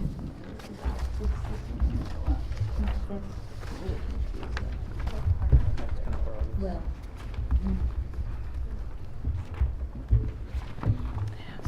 So the administration, we've met multiple times over the past, few months, but most recently few weeks, to really look at classrooms and students in every grade, every classroom, every special need of every student, regular classrooms, the staffing.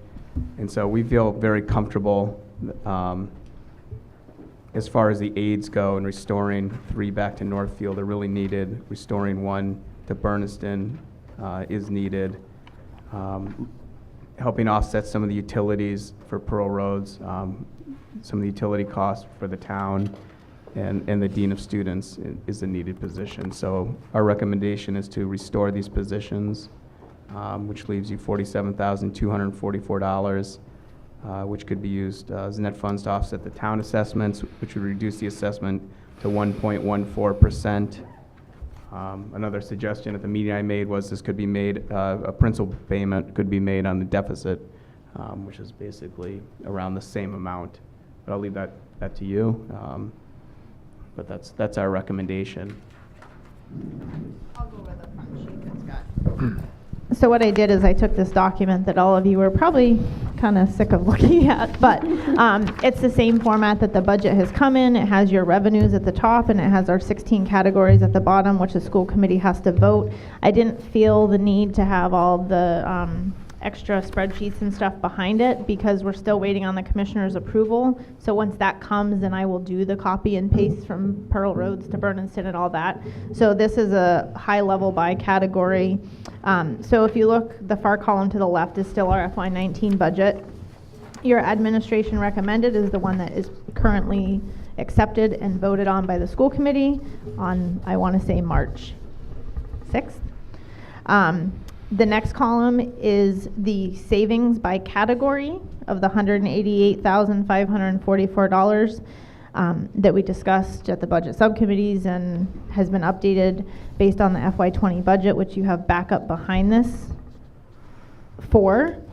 The column next to it would be what the budget would look like if all those funds had been essentially returned to the town and we didn't restore any services. The next column speaks to the $141,300 of recommended restorative services on from the administration and the budget subcommittee, which brings us to a 1.14% increase to the towns in the highlighted column that's administration recommended. And that would be what you are voting on if you decided to return the funds to the town. I will say some of the administrators, because of the high influx that we get of students that come and go during the year that have needs and so forth, and that we're on a pretty tight budget still as we try to recover out of where we've been. Their requests have been such that those funds would be set aside to be able to service students' needs as they might arise during the year that aren't currently in the budget. If we get a one-on-one need that comes into pre-K, K, any of the classes, and we don't have the staffing to service those. And we don't really have any contingencies for that. And Chris and I have worked really hard communicating throughout this year, as well as the principals, to make those happen and squeeze by in FY19. But the administrative, the principals are really concerned that we don't have any contingency for that in FY20, as well as we have principals' contracts that are still outstanding, and we also have non-union staff that received 0% increases last year as well as in FY20, and they are not on a step schedule like the teachers. So those are just some of the concerns that have been brought to me that I felt like I needed to communicate with the school committee before they vote. Go ahead, Mike. Just a quick question on the adjustment proposals. This is what was based on April 4th. My question is regarding the staffing, possible changes or changes to Warwick pre-K and kindergarten, the savings from that. Would we be looking at something with that, or what is the plan? Would that be going into those accounts that you were talking about? So I actually sent an email to, I believe, Pat and yourself concerning that item, whether we might want to move that item on the agenda up before the school committee makes a decision on what to do with these funds. Yeah. Because if we are cutting a teaching staff position in that vote, if that's how it comes, then we could potentially have that as some contingency. So that was my recommendation. Okay, so how would we want to proceed with that? I read that email. That's why I'm asking that question. So what would be? Take the item out of order. Yeah. So I guess that's change the point of order on that item, I guess, so we can, I guess, do what you recommended. So Mike made a motion to take that item out of order. I second it. Okay. All in favor?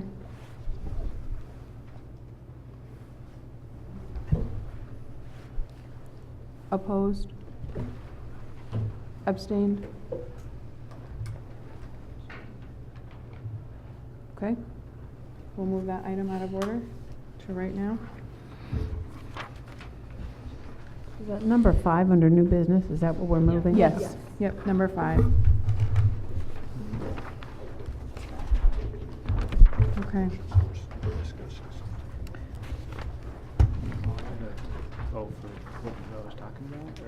Comments, discussion, questions? Here. Go ahead, Mike. So I guess back to what we were just discussing. I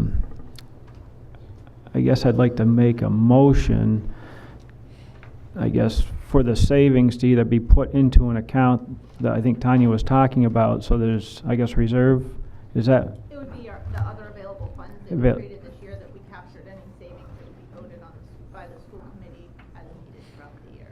Okay, so that Are we voting? I thought we No, just moved. We're taking out of order a potential motion to close the kindergarten program out. Well, I guess that's what I'm talking Let's not talk about. about the money. Let's talk Okay. about that. So, The agenda item is, shall we hold on close one the- second, please. So the agenda item number 5 states any kindergarten registrations, and the due date was April 12th, received from Warwick residents that will be educated at Northfield Elementary for the 1920 school year. With attached to that is a vote. I so move. So, do we have any discussion as it pertains to that specific topic? I would second David's motion. My motion is that any kindergarten registrations received from Warwick residents will be educated at Northfield Elementary School for the 1920 school year vote. 20 Okay. school year. That's Just the wanna- motion. And Mike seconded it, and I want to just make sure that you have that. Okay. All in favor? No. Wait, Oh, yes, excuse me, discussion. Sorry. All right. We got your back. I apologize. Called on the job Yes. training. Yeah. That's right. Yeah, okay, discussion. Robin? I did want to inquire, my understanding from the previous conversation was that we are currently talking about one in-district student. Yes. Yeah, that's correct. One kindergarten student. So I want to just, first of all, I guess I want to look at our two scenarios here.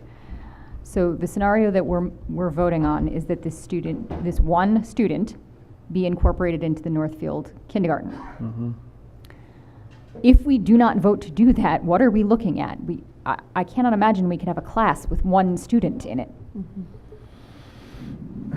You'd be looking to rely on school choice students for maybe a combination preschool, kindergarten, classroom, and the cost is the cost to run that class is one full-time teacher with most likely health benefits, one full-time classroom assistant with most likely health benefits, with the cost even if we had an entry-level teacher come in would be $85,000 or more to operate that. So you'd be looking, for how many students at $5,000 to cover those costs.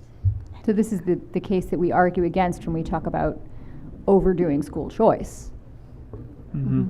That we only want to accept school choice students into classrooms where we have sufficient in-district students that we would need to run the class anyway. Can I ask another one? Yep, go right ahead. The other question I have is about transportation and how this affects transportation and transportation budget. I may defer this to Chris, but we have touched on this conversation before when we talked about having some kids come to Northfield from Warwick. There is currently van pool transportation that transports students from Warwick to the Hive, and I feel like that student could be incorporated in that van pool transportation that the district is already paying for. Chris, oh, she left. Oh, you're here. You're in the back. Sorry, she's hiding. That's okay. So I just want to make sure that I'm not speaking out of turn, but we have had brief conversations on this, and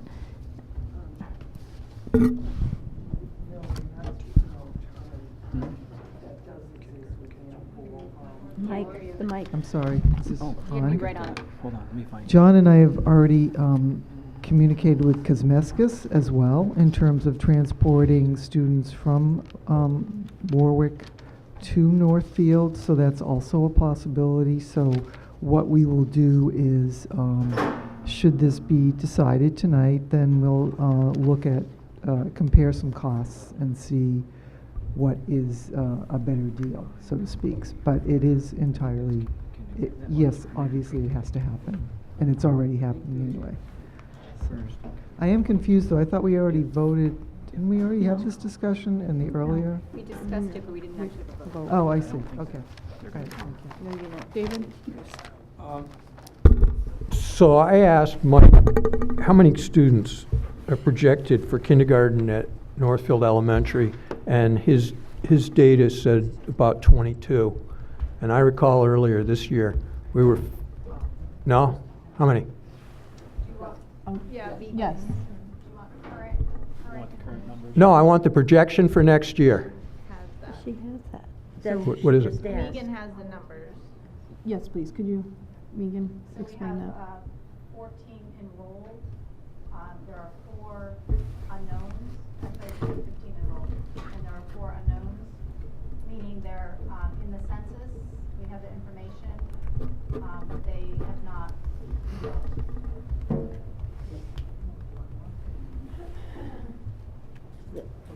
And we have already taken that second kindergarten out of the budget for next year.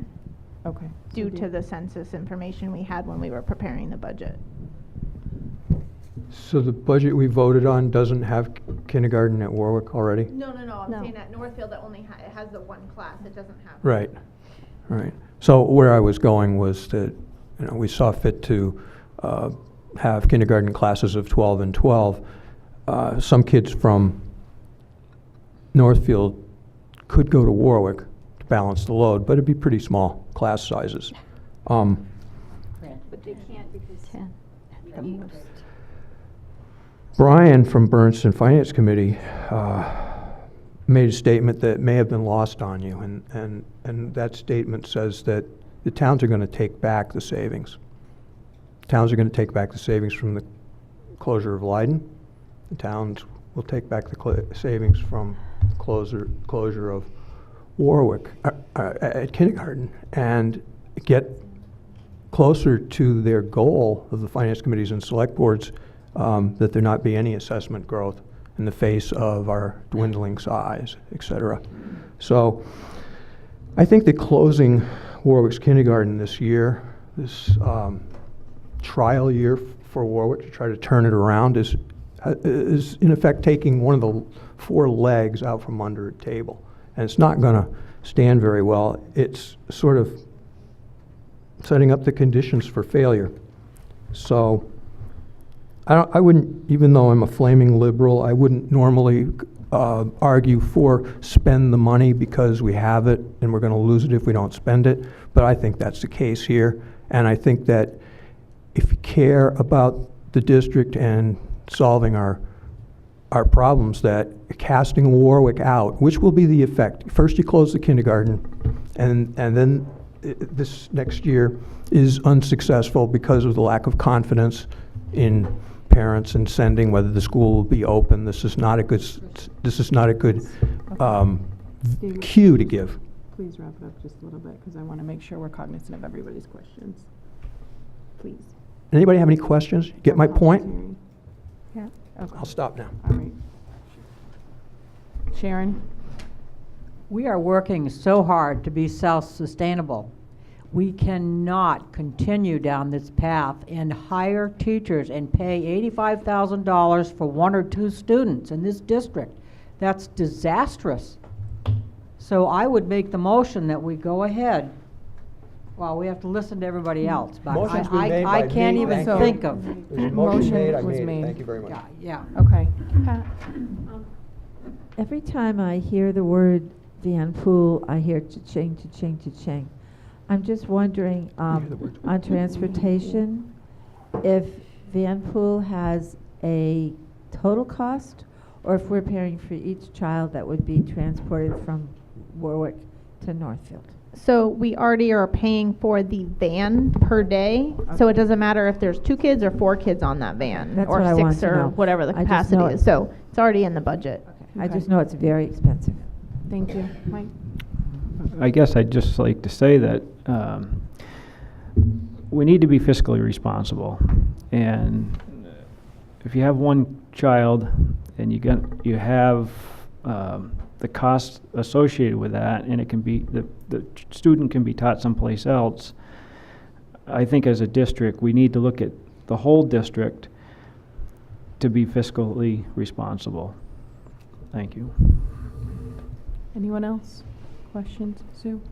I just want to say, I didn't see this coming, so it's sort of a shock to know how small the numbers are in pre-K and K, and that this shift was happening. I wasn't ready for this conversation.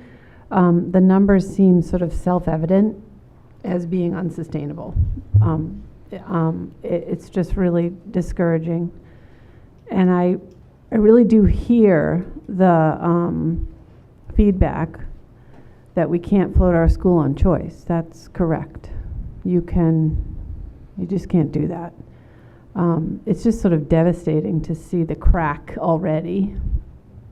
And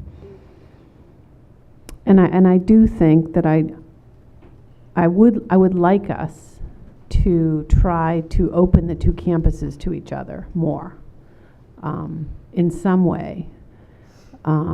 And I hope that can still be worked on. It sounds like that's still part of the conversation. Yeah. Well, that's part of the idea of having the inter-district students Yeah. attend Warwick. Yeah. Giving Yeah. that option to parents and Yeah, families. so that's important to me. But I do think the numbers are just so small. So that's all. Just kind of shocking. Anyone? Oh, Robin? Do we have any sense of, is this I'm trying to remember how many kindergarten students are at Warwick currently, in district students? So there's 6 in the current group. Could you?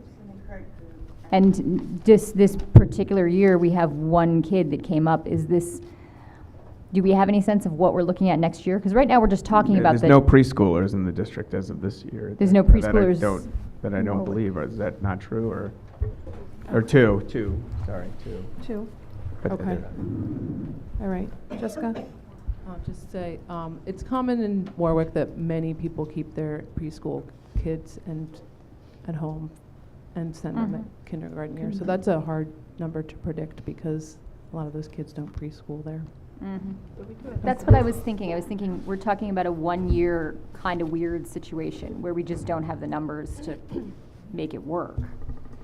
But has this happened before in Warwick?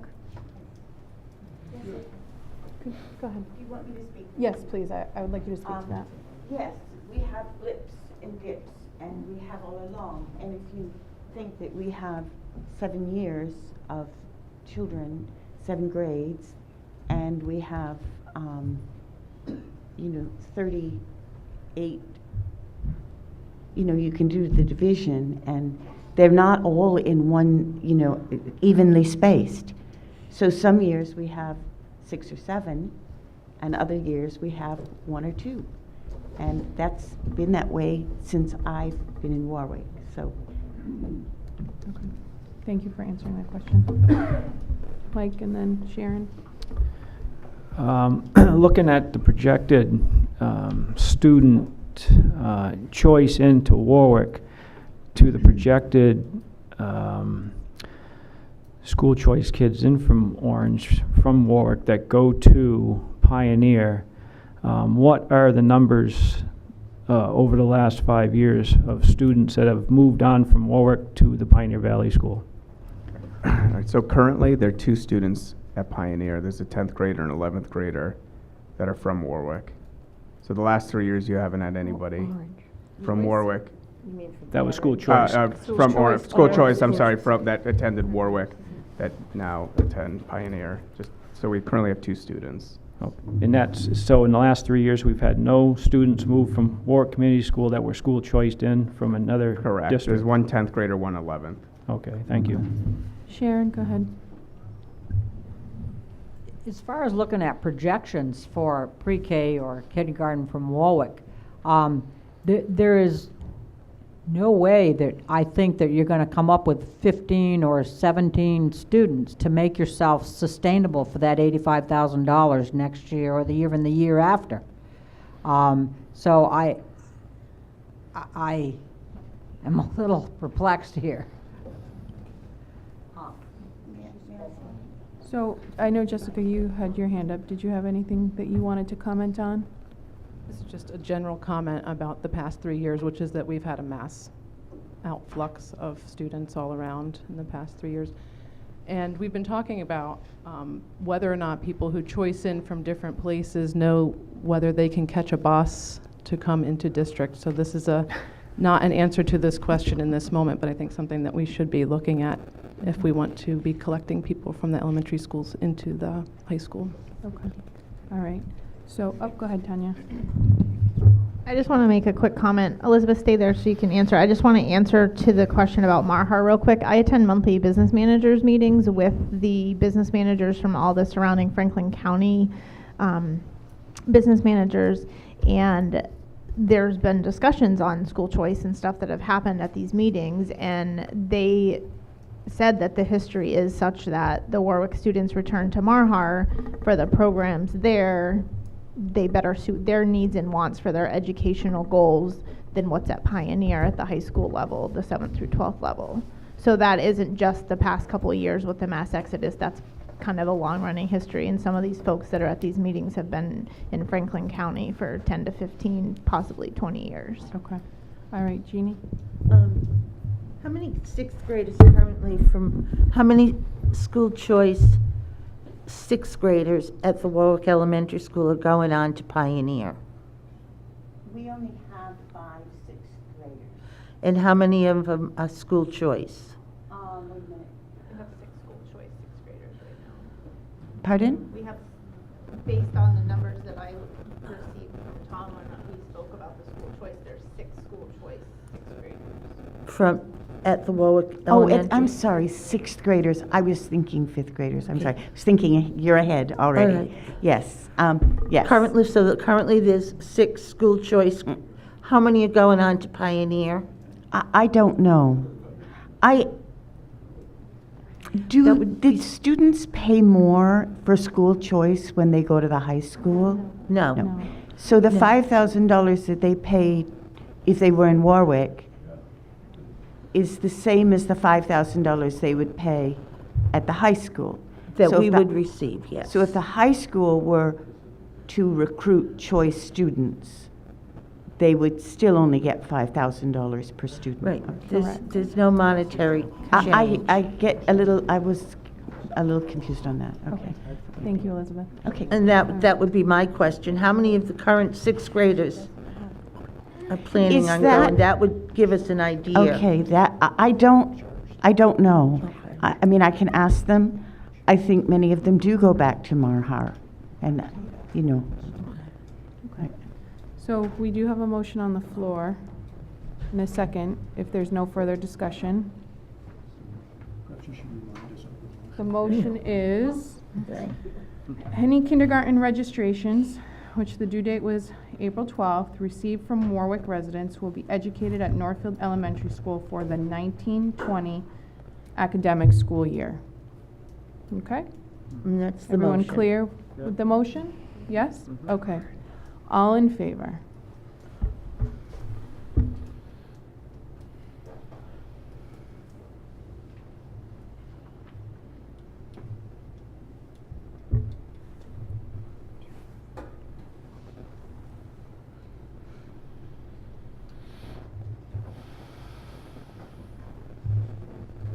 Opposed?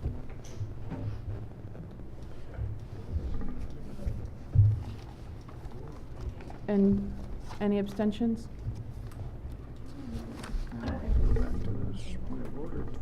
Okay. All right. The motion passes. Okay.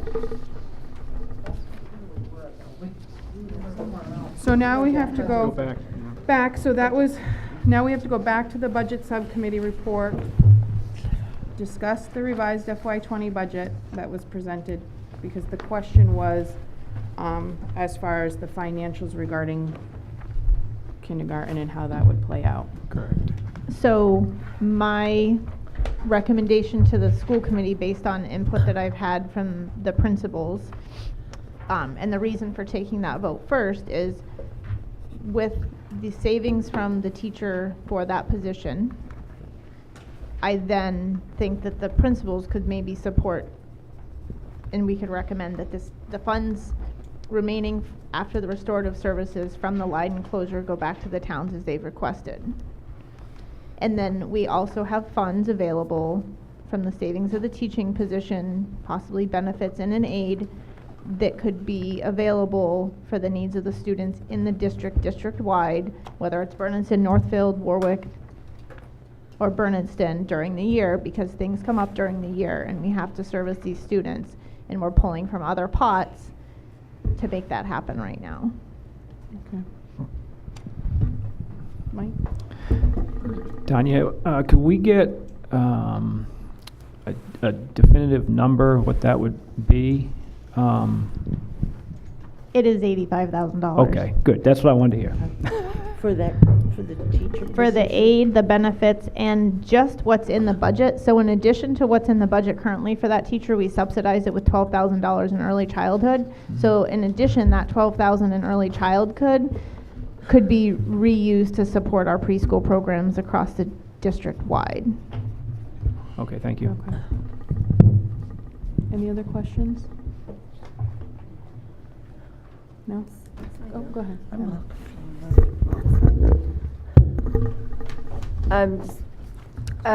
I just wanted to see, because these are the numbers that you sent out to us earlier in the week, correct? So these are just specific to Leiden. Right, I understand closures. that. Yes. That's not my Yep. question. That was the first Yep. clarifying question. Does, it is late, and I haven't been good with words this week.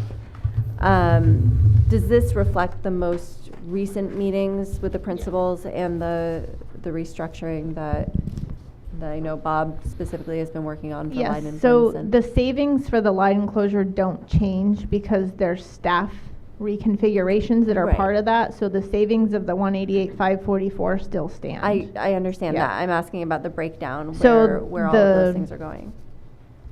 Where what? So, just like when I spoke to Bob earlier, I mean, it was the one special needs IA to come back to Bernardston. Yes, so 3 to that's go the to- 141.3 column. Yes, So I- those categories where those numbers are specific to those positions that's listed out on your detail. Yep. Okay.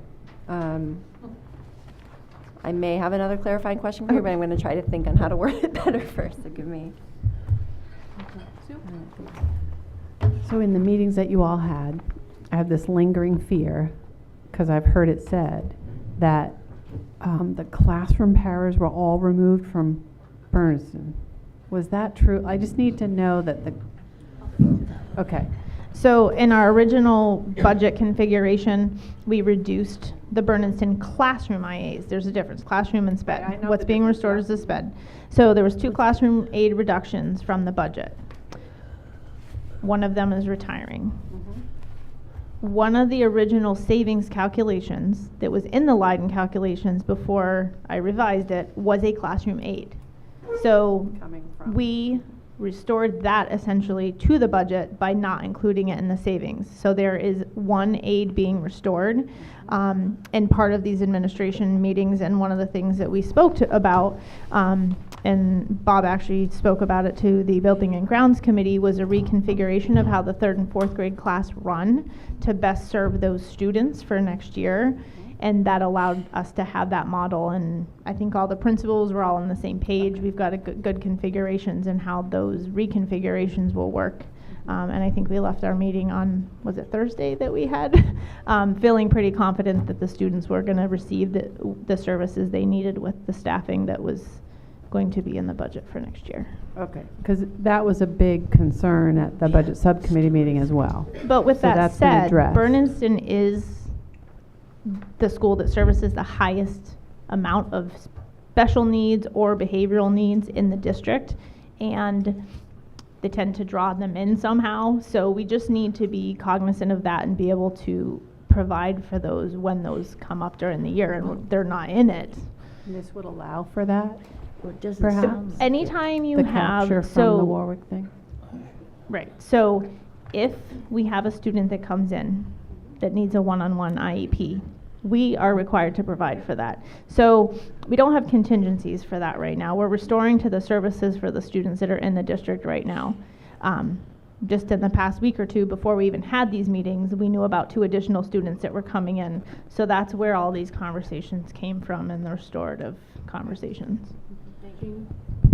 So am I hearing this correctly, that initially there were 2 instructional assistants cut from Bernardston, and now only one of them is being restored?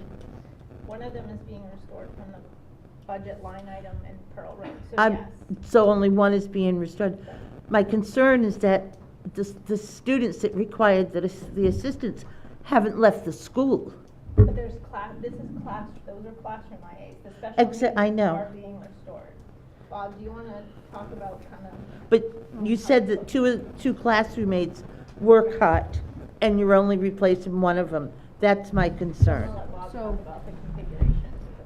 I guess the easiest way to say it is that what we require between classroom and special ed one-to-one aides is 12.5 FTEs, and that's where we landed, so that we will be adequately staffed for what we have coming for next year. So I feel confident and comfortable with that, and I appreciate Tanya's recommendation to have that just-in-case money for if a additional student comes to any one of our schools, whether it's Pioneer or the elementaries, where we have something to cover it. Otherwise, we have to make cuts elsewhere in the budget, and it's already tight. But right now, I think we're the students but we're good. receiving what We're they good. need At 12.5 to succeed. FTEs is where we landed for instructional assistants at Bernardston. That includes classroom, one-to-one, and a special needs instructional assistant. So we're good. I hope so. I hope so too. I hope so. Okay, any other discussion or questions? No, okay. So. No. I have another. I think there's 2 votes that need to happen, just so, before you guys move forward. One needs to be on the actual budget itself, line by line, with the new numbers in that highlighted column from athletics down to tuition. And then there needs to be a vote on the 47,244, how that will be. The 47,244. Which is the savings that's not in the restorative numbers. Okay. Jeannie, I saw you had your hand up and Mike I has his did, hand up. and now I'm completely Okay. drawing a blank All like right, we'll go to David Mike. did earlier. I just want to make sure that, Oh. on the recommendations, do we need to vote I on know that? what it was. That came So- from the subcommittee as a school committee? Yes, because that was the recommendation that was to be Yes. voted on this evening. Yes. Yes. So that, I don't know if that was what we went back to, so the only question I had was what the money from the student or the teacher from Warwick and how that would be, so. How that would be played into Right. to that budget. Which, and Tanya explained that, so I guess Yes. we're back to the original motion. To the original motion. Oh, Jeannie, did you Yeah, I want to did ask one figure last out what it question? was. So was it the recommendation of all the principals that the, the position that's being the dean of students, we had cut that in the initial budget. And now I'm seeing it back here. Correct. We had- In the proposed budget. Yeah, we had discussion at the budget subcommittee meeting, and the budget adjustment proposal from John, we're supporting that. That's what we voted to bring for a recommendation here to the full committee. The full committee has to vote on that. That's what we're talking about now. Right, and that was, I was just wondering why it was being recommended to reinstitute that position, I guess. John, do you want to talk about that? Yeah, I kind of prepared a little bit about what the Dean of Students does, and I know Jean could step to the mic too and support this, but the Dean of Students' job responsibilities vary day to day and quite frankly, from minute to minute. In short, Dean of Students' job is to support our students, which in turn provides support to our teachers. Monitoring attendance and tardies has become a daily responsibility of the Dean. To date, over 80 students and their families have received letters, and many have participated in meetings in an effort to reduce the number of absences and tardies accumulated by members of the student body and to provide support if warranted. Along the same lines, the Dean serves as school's representative when a child requiring assistance petition is filed. This entails court appearances or frequent interfacing with probation officers, lawyers, social workers, the student, and their parent. The Dean also serves a similar capacity for our students who are in DCF custody. The position serves as a contact person for DCF caseworkers, social workers, and educational advocates. Another facet of the Dean's job is to support our students to make good behavioral choices. On any given day, the Dean might be speaking to a middle school student regarding their classroom or hallway behavior, and soon thereafter be dealing with a 10th grader who's been reported missing from class, or maybe it's a senior who's accumulated too many tardies. The discipline scenarios are many and vary with each day, and we gradually move toward responding with restorative practices. Dean also works in concert with the principal to establish and follow through with safety protocols such as fire drills, lockdown drills, and serves as the administrator in charge when the principal is out of the building. Dean serves as the official liaison when a student requires a 504 plan. They help to identify the student's schedules, initial and follow-up meetings, works with the teachers and parents to determine the appropriate accommodations, writes and then manages the plan. In the same vein, when the student requires a child study, the Dean follows a similar process. The Dean of Students is also a standing member of the Student Intervention Team, the Instructional Leadership Team, and regularly attends the middle school student to concern meetings. As MCAS coordinator, the Dean works with the principal to facilitate all aspects of the MCAS administration. There's an extensive preparation, organization, scheduling, et cetera, that occurs prior to and after the actual administration dates. Dean also provides support to the guidance department when making preparations for PSAT and SAT testing. Perhaps most importantly, the Dean provides prominent administrative presence throughout the course of any given day, most obviously first thing in the morning in the hallways, at lunch, and also during special evening and athletic events. And I don't know if Gina, you want to add to that as principal pioneer, that how you feel about that job and the importance of it. Yeah, I think I spoke to you last year when the positions were cut to one administrator at the high school, and it's just not possible for them to go into the size and complexity of both a middle school and a high school with just one administrator.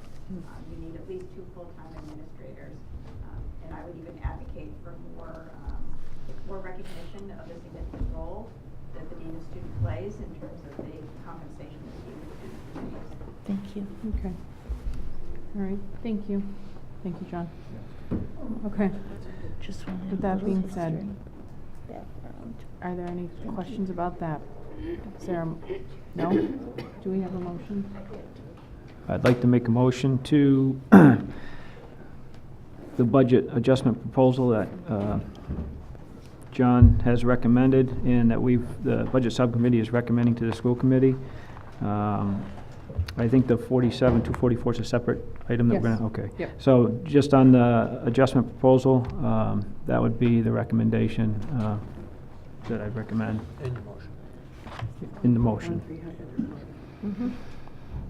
Is there a second? Okay. Question. Sure. Do we need, because it says on the top of here, do we need to add into that motion pending commissioner approval of the closure? So I would Yeah. say that I would like to amend the All, no, yeah, all, motion. yeah, or- all pending. Yeah. Okay. Any other discussion? Okay. All in favor?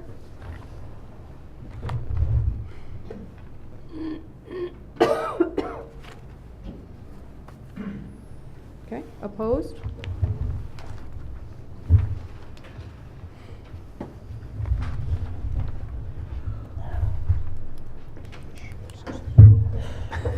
And any abstentions?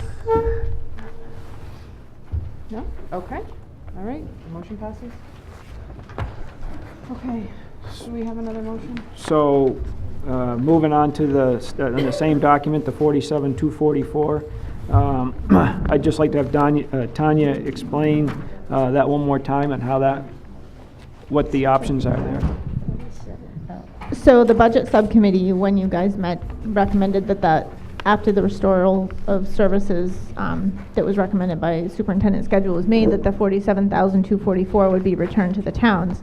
A alternate option that Mr. John has made is that could be used to increase the budget for the debt service principal for next year, which has been a concern, and we've been approached by the town in probably almost every town finance committee or selectman meeting that we've attended, or they've come to us asking how do we make an extra principal payment.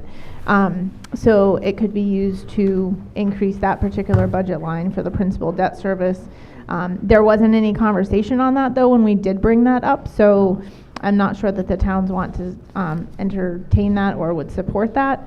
So that was the recommendation, and like I said, I brought, the concerns to you guys of the administrators and some of the things that still I would ask are that outstanding. there's no side conversation, please. Excuse me? I would ask that no side conversation take place at this time, please. Thank you. Mike? Because there wasn't really that much discussion about the alternate use of the increase or to debt services, I'd like to make a motion to return the 47,244 back to the towns. I'll second that. Okay, discussion? No? Okay. All in favor?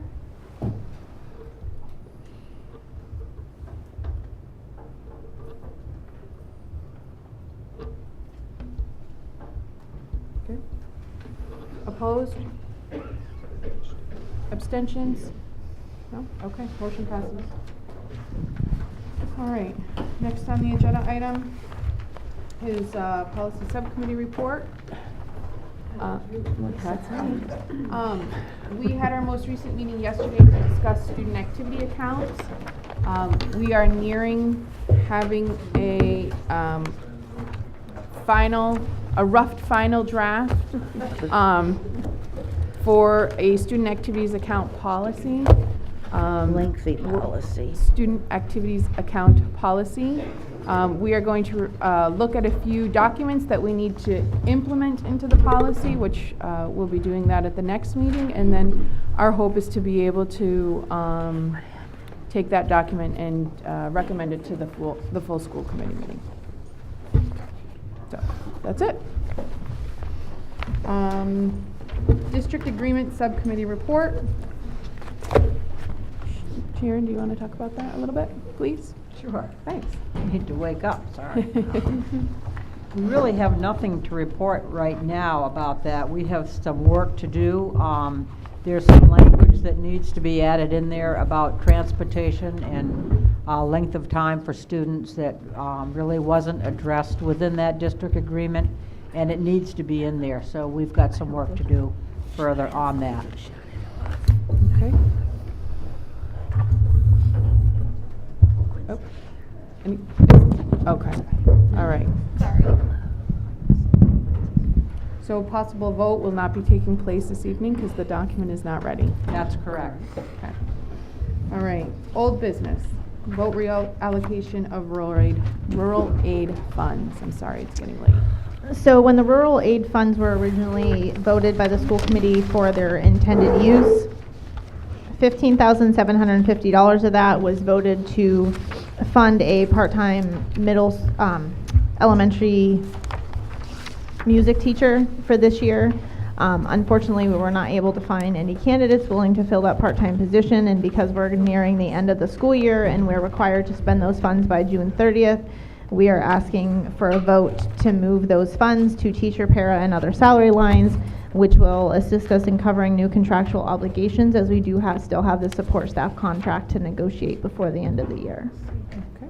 So moved. This sheet is the one that was handed out separate because I emailed it last week and it just didn't get into the packet.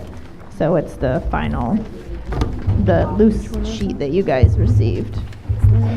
It's the teeny tiny print. So I think I'm missing some papers, but that's okay. Can I do that here? While she's doing that, Here. Tanya, can I ask that you make these a little bit bigger? Sorry. I've got magnifiers on, and I still can't see it. So the reason it's so small is because there are information only transfers at the top, and those are just informational for the school committee. These are all within specific categories, and unfortunately, all the information has to be available for you guys. If I can find a way to make it more legible or less lengthy, maybe hide the account numbers and just have the account names, I could do that. But in effort of transparency, I'm trying to provide as much as I can. Thank you. You're welcome. All right. So do we have a mic? Just a quick question on this 15,750. Was there a possibility this could be returned to the towns also, or is this what? No. Okay, okay, just rural aid, okay. I just wanted to clarify. So the motion was Thanks. made by Robin, seconded by Sharon. Okay. No discussion? All right. Take a vote. All in favor? David, would you like to participate? Okay, all right, thank you. Sorry, no, I know you had to stand. I just didn't know when you wanted to raise your hand. These chairs aren't very comfortable. I'm getting a t-shirt that says no. Okay. Probably have one. Yes. Opposed? This is money from the state. Yeah, we're returning stuff to the state. And It can't go to the town. I asked that. Oh, sorry for checking out. Can I change my vote? Yeah. Okay, all in Aye. favor? I just changed my vote. Okay, thank you. I asked it specifically for you, Dave. You voted against it too, though. Okay, are there any opposed? No. Any Make the towns abstentions? feel like I was listening. Jim is one abstention. Okay, the motion passes. Thank you. Okay, next on the agenda Oh, there's another page. is the back. Association Memorandum of Understanding for half-days and additional teacher day at the beginning of the year. So that is this document right here. It is. Go ahead, Sharon. I move that we accept this, and I make a motion that we accept it. Okay. Second. Okay, questions? I do have a question. This says April 8th of 2019, and it has Pat Scher as the school committee chairman. Yeah. She was on. No, you were never you weren't, you were the, She was the Yeah, acting? The vice chair, when the resignation, Yeah. chairman. all right. So that's- she would then, so that would be all right, accurate at that that's all. time. I wanted that clarified, that's all. Thank you. Any other questions? Okay. All in favor of accepting this Pioneer Valley Regional Education Association Memorandum of Understanding for half-days and additional teacher day at beginning of the year? All in favor?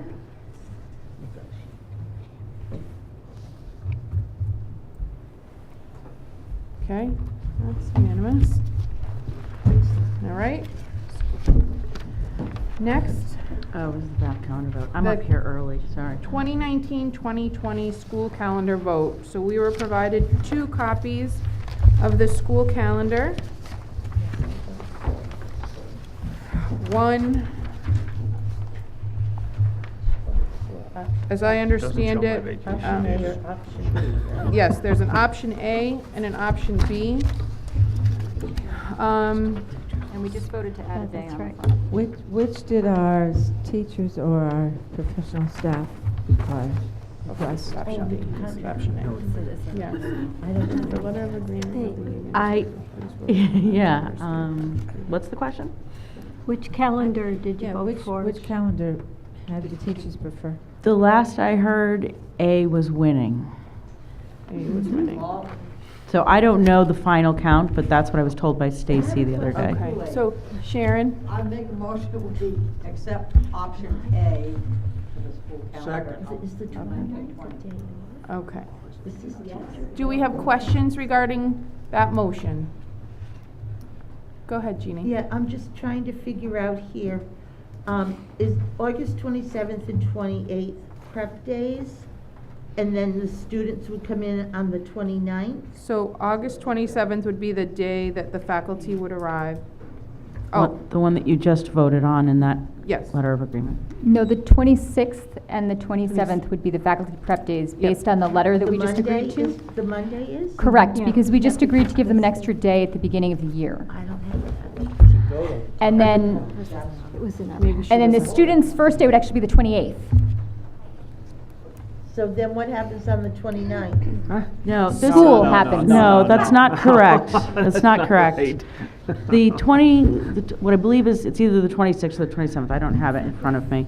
And I didn't put dates on it because it's good for the next 2 years. Thank you. It's late, so forgive me.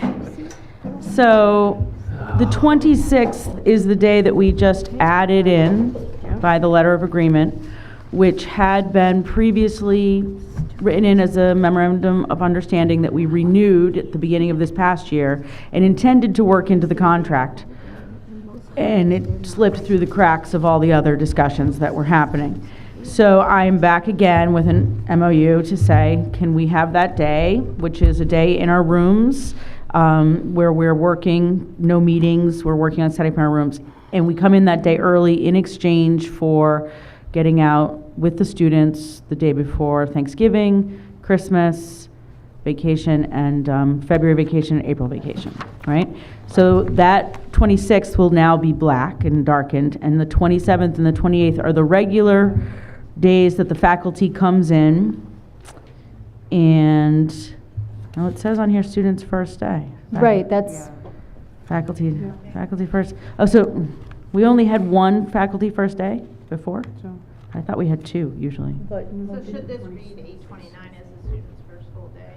No. No, it's always the Wednesday. Hmm. Ariel, though, did you say the teachers would be going in on the 26th? Yes, the So the 26th. 26th and 27th would be the So 2 I days guess that's what I'm before thinking it is the starts. 2 days. The 26th and the 27th, and the 28th is the first full day for the students. Like I said, it's late. Watch out for the sticks in the aisle on our way back home. Okay, so. that's There the was- motion right now. The motion on the floor was to go with option A. And was there a second? There was, and Okay. can I? Discussion. So I'm just going to speak from somebody that works in a school, and I'm guessing this is where the faculty is coming from, is that as hard as it is to start school a little bit earlier at the end of August rather than beginning of September, when your end date is the 11th, you can afford a lot more snow days. And that is probably what everybody is thinking. And so it's a little bit painful to look at that 26th as the first day, but I'm going to go with A just from that standpoint, because I just know when you have a bad year and you're like scraping to hope you get done before the 30th of June, it is a really uncomfortable position, and June gets real long. Yeah, last year we had, what, 9 days? Yeah. Many of them from March. Right. But I've been in districts where we've had to go back and give back professional development days just to try to get the kids just in school the number of days that they need to be there. And especially when you talk about in Massachusetts where 12th graders have their graduation date and they graduate whether they've gotten their hours in or not. And so then you're really scrambling at the end to get all that curriculum in. I know when I worked in other states, we extended graduation. We pushed it out a week at one point. We had so many snow days. Well, their spring fever is already kicked in, and by then it's like, all right. So is there any other discussion regarding the motion? Okay. All in favor?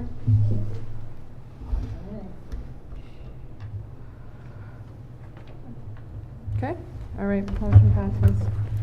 All right, would you like to discuss the field trip to the Galapagos? Yes, that was fun part. I want to go on this trip. Yay, I have a brochure for you. So now my child. There's not enough for everybody, so you're going to have to kind of share it between two people and. It's a brochure. It's a brochure, Charting the Galapagos Islands. Sorry, I'll sit down.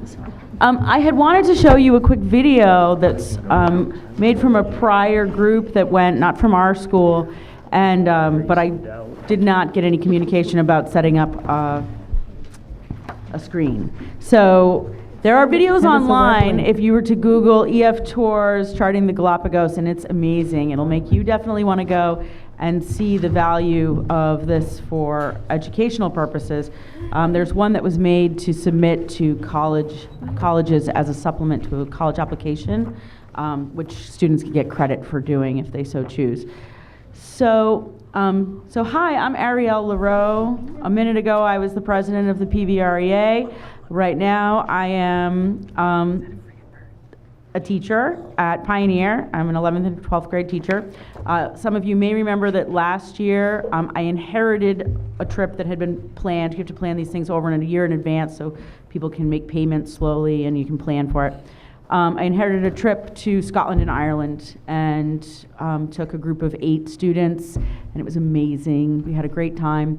The program comes through EF, which stands for Education First. They have been doing these tours for over 50 years. I went on one when I was in high school. When I was in 10th grade, I went to Spain, and that's definitely what probably made me take a semester abroad to Australia when I was in college, and they have it down to a science. So this year, I guess I felt like it was the time of year we went last year, and would like to do it again, and I thought what trips would really make students interested, and I chose the Galapagos Islands because it's a once-in-a-lifetime opportunity, and there's animals, tortoises, penguins, flamingos. We'll be in the southern hemisphere, standing right over on both sides of the equator. Finches. What? Finches. Finches, that's right, Darwin's finches, absolutely. And it's a completely different kind of trip than a lot of the other ones because we'll be flying into Ecuador, which you can see, it's the capital of Ecuador, Quito, but then we'll be island hopping and we'll be staying in small villages. This trip has almost everything included because there aren't restaurants to go and pay for your own lunch at, so they bring all the food in. I already have 6 people who are committed to go as long as it's approved, and there's more. A lot more have been coming to say, I missed the meeting, I couldn't go to the meeting, is there another one? And so we're having another meeting after April vacation on, I believe, the 25th. Yeah. Ariel, when is this happening? Next April vacation. So this time next year. Hopefully I'll be with an adventure crew on our way to the Galapagos Islands. It's always a question of money. Mm. Do you know how much it is per child? It is $3,800, which is, I know, right. It's not cheap, but that's really, for what it is, it's a really good price. And almost everything's included, and that's not on the Europe trips, because they're like, oh yeah, go eat lunch on your own. So Ariel, does that include your flight? Yes. Your accommodations? Yes. Your meals, all of the activities and adventures that are listed? It doesn't include every single meal. There are some that they say go off on your own. And like I said, the Europe trips you get lunch and dinner, and then, breakfast and dinner and lunch is supposed to be on your own. And this one has more inclusive, but otherwise, yes. So that is start to finish, Mhm. $3,800. Yes, and including, we have a 24/7 tour director with us that is with us the whole time. Doesn't go sleep somewhere else, is with us in the hotels and all of that. And we were in Scotland and Ireland, and I also had done a training mini tour in Paris. They're the ones that know the area, they book everything, they're your person, and that's an amazing thing. Okay. Karen? Yeah, Ariel, can school committee members go as well? You can. The cost for adults, though, is $4,200, and the reason why it is, and really, it's open, and it's open, like, you can come, really. So if you win, it, so the cost for adults is $4,200 because adults stay in single or double rooms where the kids are in triple or quads. So that's why it's more expensive. Any other questions? Okay, do we have a motion? We'd like a motion that we approve this trip. Okay, any other discussion, questions? All right, all in favor? Thank you. Snorkeling and tortoises. Super excited. I'm excited for the flamingo sanctuary. Her pictures, like, every day, I was like, I want to be there. Yeah. There's, like, seals that, like, See, all over the place, yeah. I wish I could show you the video. If you want to look it up, it's EF Tours, Charting the Galapagos, and it'll, on YouTube, come up with a whole bunch of videos that are made by students. And some of them are made by credit. What? I'm emailing you. You're emailing me? Okay, do it. Let's do it. I'm all for it. Thank you, I'm Erin. really fun when I'm, not the president.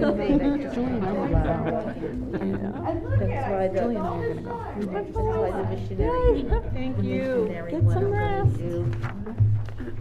All right, next on the agenda item, as we already covered, number 5, number 6, vote to accept $1,000 from Travelers for the Warwick Community School. So that was a donation by Travelers Insurance. There's a parent, from what I understand, that has a student at Warwick, and Travelers has a program where if they donate community service and time, then they pick a charity that they want a monetary donation to come through. And this particular parent chose the school, and because this doesn't fall under student activities, it has to go through our special donations account. So once we accept this, then Elizabeth can use it to benefit her students in any way she sees fit. Okay. I move we accept the donation. Okay. I'll second it. Discussion? Questions? Okay, all in favor to accept the $1,000? Okay, vote is unanimous. Personnel, staff changes. Just Rob, talking about Okay. service directors. All right. And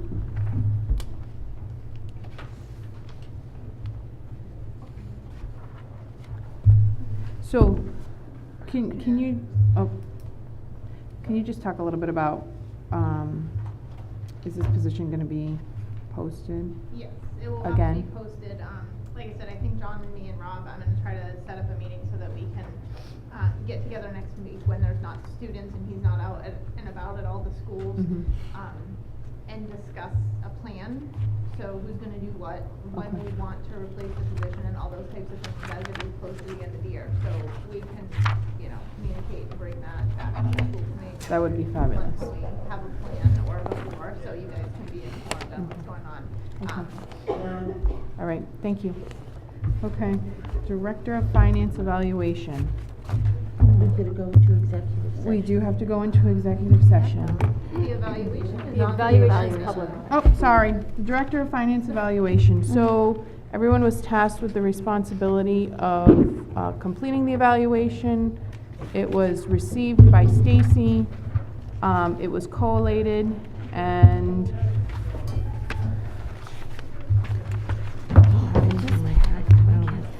oh, right. Okay, and so here is the document.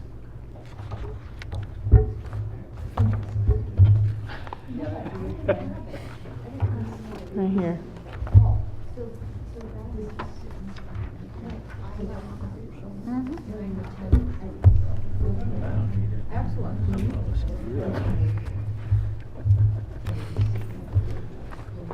Would folks like to review this document? Are there questions? Is there discussion? Publicly read it. Okay. So, to review it for the record, there were 8 members who completed the evaluation. Under goal number 1, there was an exceed. What is some? Some progress. Some progress and 2 met. Then under goal number 2, there was 2 met, 1 exceed, significant progress. Under goal number 3, significant progress, met, some progress, and met.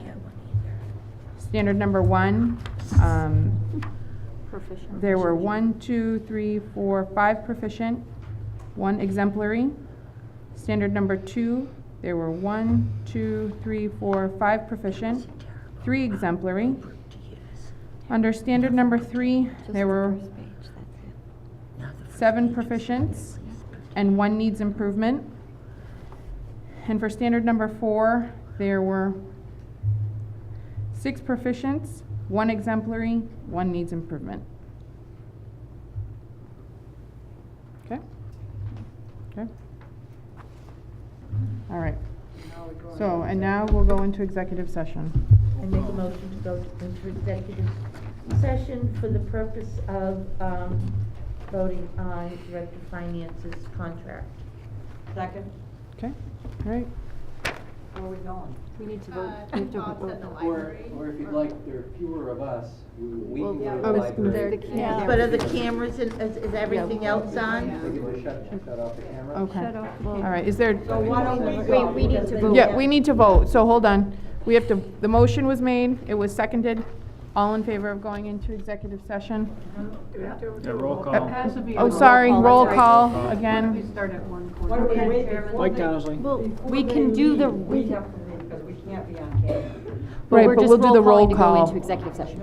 If they have the state law in there and the reason for the state law is to be in Okay, so, could someone, Pursuant to MGL Chapter 30A, Section 21A, to conduct strategy and preparation for negotiations with non-union personnel, i.e. the Director of Finance, and to conduct negotiations with non-union personnel, i.e. the Director of Finance. in executive session. okay. Now, That was your motion, right, Kim? Yes, precisely. okay, Word for so word. now the roll call. I thought I heard it way down. Mike Townsley. Okay, Kristen Gonzalez. Abby Pratt, yes. Robin Latoll, yes. Sharon Fontaine, yes. Jeannie Milton, yes. Karen O'Neill, yes. Sue O'Reilly McCray, yes. Okay. So, there was, We can go upstairs to the library, so fewer of us than there are. But aren't the, because their cameras don't, we have to go. these are all still going. So, Are you going to return to open session? yes. And that to be part of the vote? It was. It Yeah. was in the revised. Okay. So, yes, Pat? I know it doesn't pertain to this, but we need to leave these so that, or give them to John so we can Use them again, okay, all right. So, is there a way to, stop this, Tyler? Yeah, we're just gonna put up a black screen and turn the volume down. It'll just still be recording, but it's recording nothing in the room. Okay.